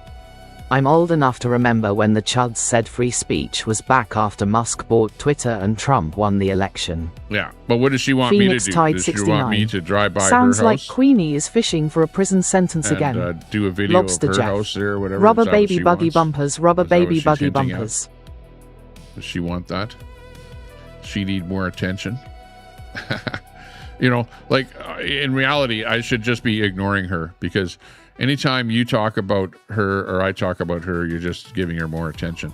And she's going, oh, everybody's talking about me. They're talking about me on Scott's channel. Brett They're talking to Boyle. me on Go JP's along, channel. go. They're talking to me Wipe on the dollar hit stain. on Israel. Pigface's retreating off channel. the They're talking to FKN map. me on everybody's Edward channel. Cam 1776 for Christ. What Not was in a good Queenie's way. last prison sentence? Nobody's I talking didn't about her in a realize she'd good ever way. been to Nobody's prison. saying good things about her. It's all negativity, total negativity. You know, people are putting her down, making fun of her, and you know, she's pretty much a nobody at this point. Just causing a bunch of trouble for other people and causing trouble for herself. And one day, she will regret everything that she's doing, because eventually it Brett all Boyle. comes back. Exactly at attention. SW 3219. Queenie reminds me of the women in orange is the new black. Yeah, exactly. Pooh Here's, scissors. She Israeli Air legit Force just destroyed a drove by mosque in accident Gaza. and noticed his vehicle. She took the stream down and isn't being spoken of online as far as I know. Phoenix Tide 69. Spoken like a real man. Yeah, exactly. Well, guess what? I know where she lives too, so two can play that game. What does she want me to do? Go over and sit outside her house and do a stream live outside of her house? Is that what she wants? Because I can do that. I can bring my megaphone and I can Brett shout Boyle. out. She was all the arrested stuff and that she's detained doing by there police in right outside of her 2024 house. and they Maybe I ordered a should do psych that. eval. When disappeared for a bit in 2024, that's where she disappeared to. Not Forced illegal. psych eval from the RCMP. Troy 4716. Ooh, If she tries it again, you need to send the missus out there to curb stomp her ass. the Don't forget to mosque. live stream it. The mosque took a Bob hit. Cox M3U. Iran to getting see that. smoked.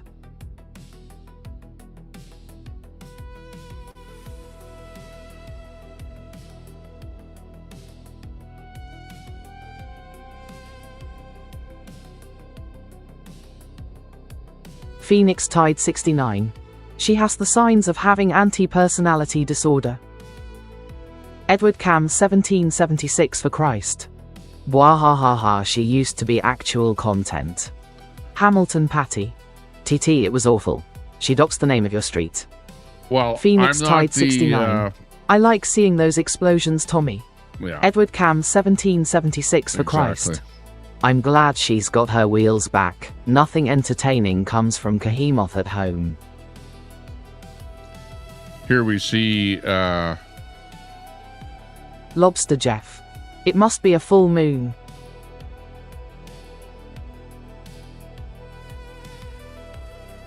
Fauci. Hang on a second here. Fauci is under the gun, and this clip just came out about Fauci here. Hang on. This might be worthwhile listening to. This is with regards to the COVID stuff going on. So hang on a second here. This is just a really short clip. Let me just stop the speech thing here for a bit. And I want to hear this. I want to hear this clip about Fauci here today. Breaking news from Nick Sorter. This little clip here. Dr. Fauci invokes the Fifth Amendment. What? Categorically refusing to answer any and all questions from the U.S. Senate. This piece of trash needs to be in a prison cell. The fact is, he's still free. It's a disgrace. So Fauci, in front of the Senate committee where they're grilling him, he had his lawyers actually say that he's been grilled many times, whatever, and has spoken about COVID many, many times. But this is Fauci himself. Therefore, although it pains me to do so, because of the Sure. respect I have for the legislative branch of government Oh. and my decades-long record Mm-hmm. of cooperating with Congress Yes, you did. under the advice of my attorney. But hang on.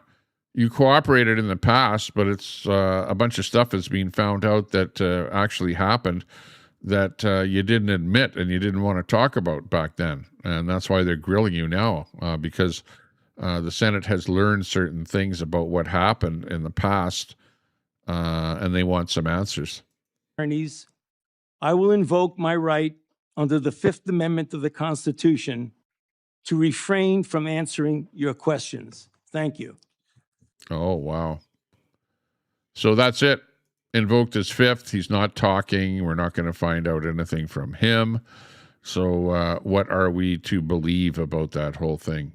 I don't know. I really don't know.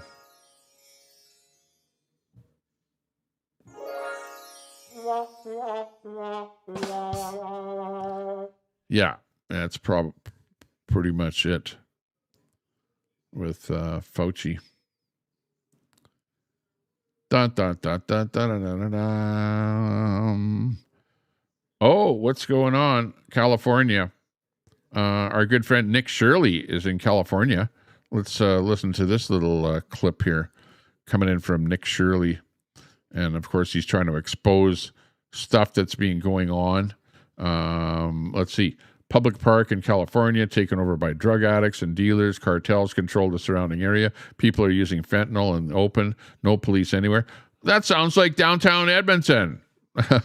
It sounds like downtown Calgary. Sounds like downtown Red Deer. Sounds like downtown everywhere in any major city, anywhere in North America. Actually, like, come on. Go show them your life. Don't All right. Welcome here to MacArthur Park here in downtown Los Angeles. Lots of things are happening here. We're just going to give you a glimpse of MacArthur Park. So that's one entryway into MacArthur Park. Now we're heading over to the main entrance. This place has been getting raided pretty frequently recently because of all the drug activity that's taken place, and it's rumored that the surrounding areas are ran by cartels in a lot of these shops and whatnot, and there've been a few busts as well that have taken place. Just at the bus stop, you have people shooting up right there, and this is the main entry into MacArthur Park right here. Wow. If you look behind me, there's a bunch of people doing all sorts of drugs. They actually have their drugs laid out on the park bench. The guy's in a wheelchair right now.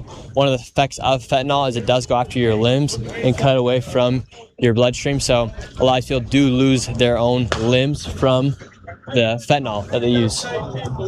How's it going? We're just showing people what's going on here. We're just showing what's going on here. Go show them your life. Don't just show people shit. Okay. All right. So we've been here for a few minutes and now we're out. Just like that, we have gotten kicked out of the park already by the drug dealers and the users themselves. That was really fast. And currently, right now, with everything that's going on here inside California, Gavin Newsom and his wife are currently underneath investigation. And right now in Polymarket, it says there's a 23% chance that Gavin Newsom or his wife will be federally charged by December 31st, 2026. It's a bit crazy what's going on here inside California, and this is just a small glimpse of it here in MacArthur Park. Wow. And like I said, that could be any major city anywhere in North America. And especially those cities that are what I would just call with a certain word lefty, right? Because the lefty cities are, and you know what? A lot of the cities are lefty, you know, where they allow stuff like that, where the people that are running the cities tell their police forces, don't arrest anyone with small quantities of drugs. don't arrest people doing open drug use in anywhere in the city. And then you have stuff like that spreading all over the city. And, you know, that's what's wrong with my city, Edmonton, is that you see stuff like that all over the place. And absolutely, if I was to go out there like him and to video anything like that and stand in front of the people like that, they would come over and they would attack me and say, stop videoing, stop doing what you're doing. And, you know, and I'd have to be running out of there. It's all exactly the same. No difference whatsoever. No difference. It's like that anywhere in North America. Thank you very much, liberals, for wrecking society for the rest of people, you know, for the rest of us. We don't want that kind of stuff. And the first putting your foot down on stuff like that is with the police department. And if you tell the police department not to do their job, well, all you're doing is encouraging more and more and more stuff like that on the streets, more cartel action, more drugs, more drug dealing, and more discourse, more homeless people out on the streets, more people getting involved in drugs out there. It's just craziness, right? I don't know what's with the liberals and why they think that's a good idea. You know, it's like Catamus Rex and the rest of them there. They're like, I don't know whether you guys are a bunch of drug addicts, fentanyl addicts, or whatever, stuff like that, where you approve of things like that, but I certainly don't. It's not a good thing. Not good for me, not good for my children, not good for your children. It's just absolute terrible how things are going here in the world. I don't like the way things are going. We need to make a change. There's no doubt about that. Yeah. Again, you know, it's not surprising that, you know, Queenie would be doxing, you know, because that's what she does. You know, she doxes people all day long, all day, every day. And this is a very small town that I live in here. So, you know, if you know what vehicle I drive or whatever, yeah, it's real easy to find out where I live. You just drive the streets of Sylvan Lake and, you know, you'll eventually find out where I live. So, you know, and if she does stuff like that, well, what good is it going to do when, you know, 20 people watch her video and 20 people see where I live or whatever? Yeah, big deal. You know, at the end of the day, who cares? It doesn't matter. It's the same thing where I live in Edmonton. You know, I have my camera pointed right out my window. You can see the houses right across the street from where I live. You know, it's very easy to tell where I live. I you know, pretty vocal on saying that I live in Old Strathcona. It's not a big area. It's like a small town. Again, the same thing. And yeah, like, so what? You know, but it's a different thing. Like, I do have cameras and I video everything all around my house, the back of my house, the front of my house, everything all around here. So, you know, likewise, I have doorbell cameras. I have alerts set up so that if anyone walks on my property, I get an alert.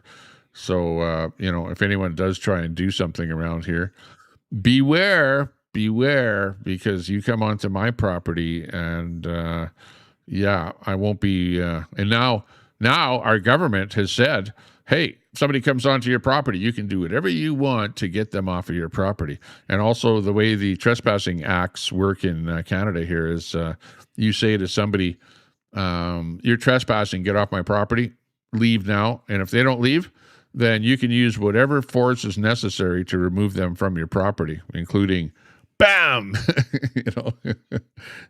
So expect that to happen if anything like that happens around here.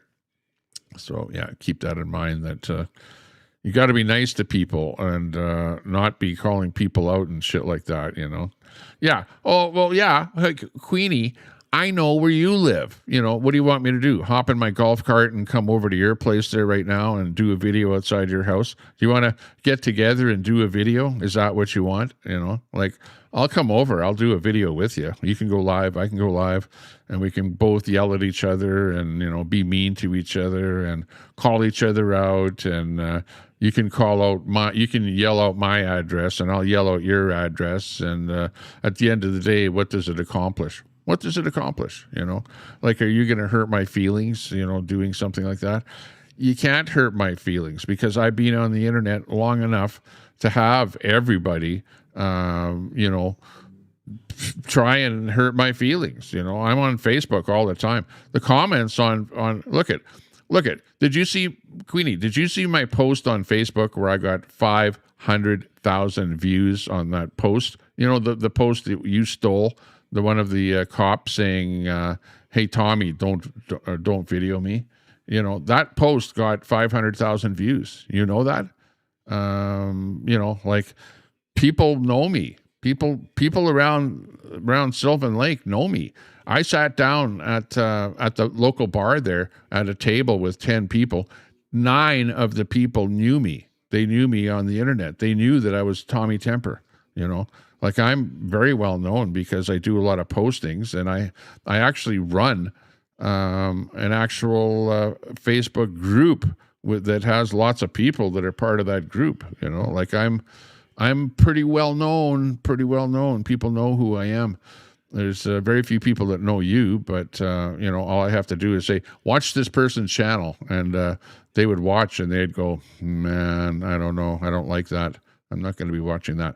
But you do whatever you want to do, and I'll do what I want to do. And at the end of the day, if you think you're, Queenie, if you think you're getting in my hot tub, what do you want? A hot tub party?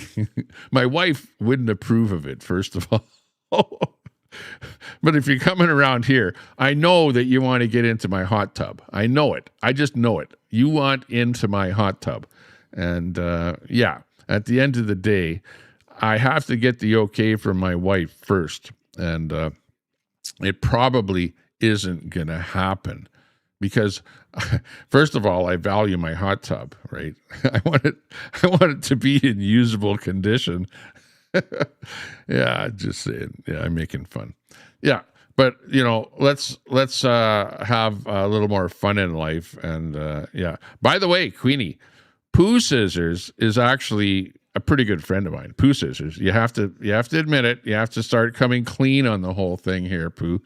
That you and I are probably way better friends than you and Queenie. But Queenie doesn't think so. She thinks that like you guys are like this, you know. But on the other hand, you know, Pooh Scissors and I actually, you know each other quite well. So, you know, yeah. Oh, yeah. Brett. Yeah, exactly, Brett. Exactly. You remember that. Remember where that came from, too. Remember it was from a guy that's supposedly dead now, right? Is where that information came from there, Brett. But yeah, interesting information there. Yeah, we're talking about the lore on the internet here. It is just a lore of the internet. Hey, but at least I'm letting you speak. Queenie, at least I'm letting you speak. You're not banned on my channel. You're absolutely not banned on my channel. All you have to do is just be civil on my channel. And most people that dox me are banned on my channel. So just keep that in mind. Like the people over in Catamus Rex channel, I've got a bunch of those people banned on my channel here. And I've said, you know, that's kind of where I draw the line. That if you dox me, then don't expect to be coming around on my channel here, right? So don't do that, okay? That would be nice. I don't dox where you are. I've never, ever put a picture up of your house. I've never, ever, you know, done anything to try and say where you live, what your address is. I've never said your real name on my channel. Like, I've never doxed you whatsoever. So why you need to do that to me or to anybody else on the internet? It just, it ends up being the low of the lowest. You know what I mean? Like, you can be mad at somebody and somebody else can be mad at you. But, you know, on the internet, it's like, well, what do I do to get at that person? Because just being mad at them isn't good enough. You move to doxing, right? And some people do the doxing thing, but I don't do it. I never have doxed anyone other than maybe, what's her name? Spoon. I remember doxing Spoon, saying her real name on my channel, but it was only because that was the name that she used on Zello, right? And I didn't know that that was her real name. I thought that it was her assumed name or whatever, screen name or whatever on Zello.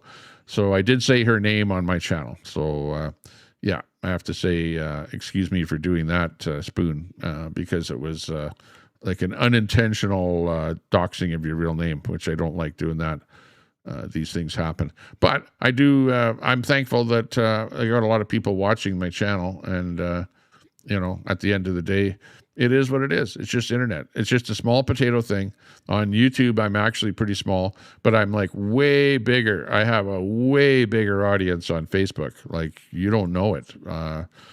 Like, when I post stuff on Facebook, I literally get thousands and thousands of people looking at those little 20-second blurbs and stuff like that. Those little vertical videos there. Those things are like wildfire over on Facebook. Like, I get a lot of views over there.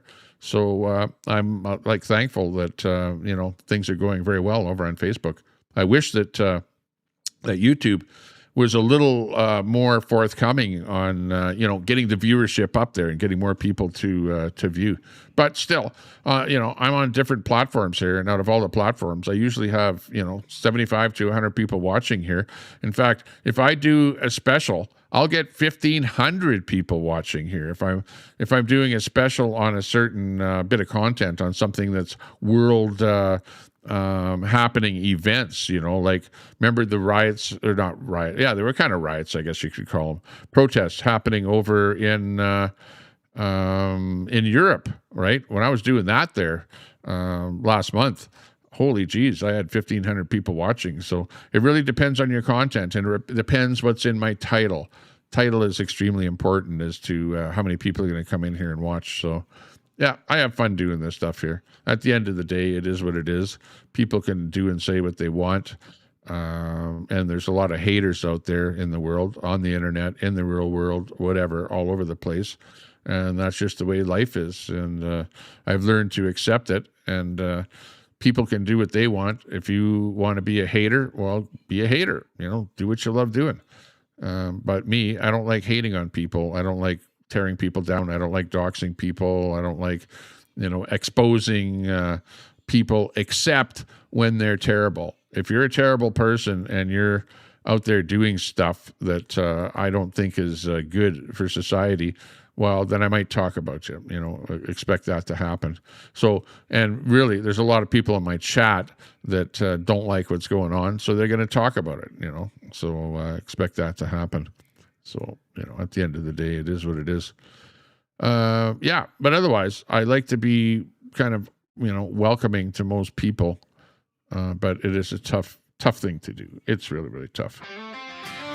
Hey. Anyways, it's getting to be close to my quitting time here. I've been live for about 2 hours and 30 minutes. I'm going to hop in my golf cart and go for a ride. Go down to the beach, hang around there, see what's happening. Thank you very much for joining. You're watching the Tommy Temper Show. We're coming to you live from Sylvan Lake, Alberta. Woohoo! Big ups, everyone. Grain fields waving golden, canola blooming in the sunshine. Yee-hoo. But Ottawa's taking our billions and fair equalization gains. Oh yeah, I wrote this song. To Quebec while we shoulder the blame. No more pipelines blocked, no more carbon tax chains. We're done with the feds breaking free from their reins. Hey, Alberta freedom. Ringing loud and true. Woo-hoo. Sovereignty calling, independence coming through. Oh yeah. No more woke liberalism, stealing our way of life. Albertans stand tall, cutting loose from the Again, thanks a lot, everyone. HonkTube in there. HonkTube, good to see you. as we claim our own land. Freedom for And our Brett in there. families. Brett. Fuck all the fucking way off. Let the anthems roll That tells me all I need to know. in our nation. Oh yeah. Oh yeah. Let's see who else is popping in there that I missed. Just a donkey. We got you in there. Kitty. Got you in there. 10 hammers. We're sick of the traitors calling us traitors. Of course, we saw Queenie in there. Yeah, people are saying, why are you letting Queenie in here? Stealing our hard-earned Wow. pay while they push their agendas. I don't want to be on Queenie's real bad side because I don't want to get doxed by her. How about that? Grain silos So, Queenie, stand proud. you're okay. Oil rigs turning profits under Albert's cloud. You don't get a pass from me, but on the other hand, Sun Honey Studio as well. Thanks a lot. Yeah, Get outside, IRL. Absolutely, I agree with you 100%.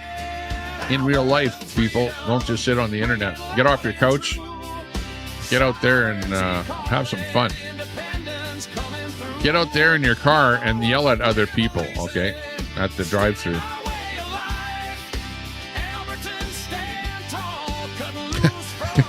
Or something like that.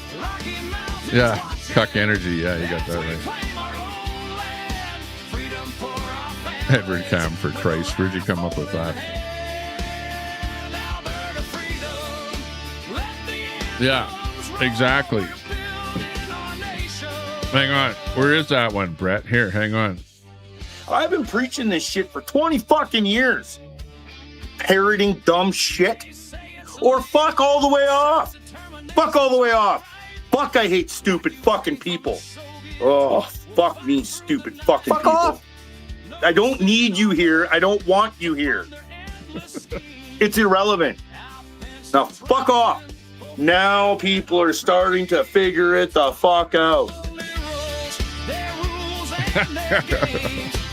Thanks a lot, Brett. Hey, I heard Mechanic using your sound bites today, too. That was funny.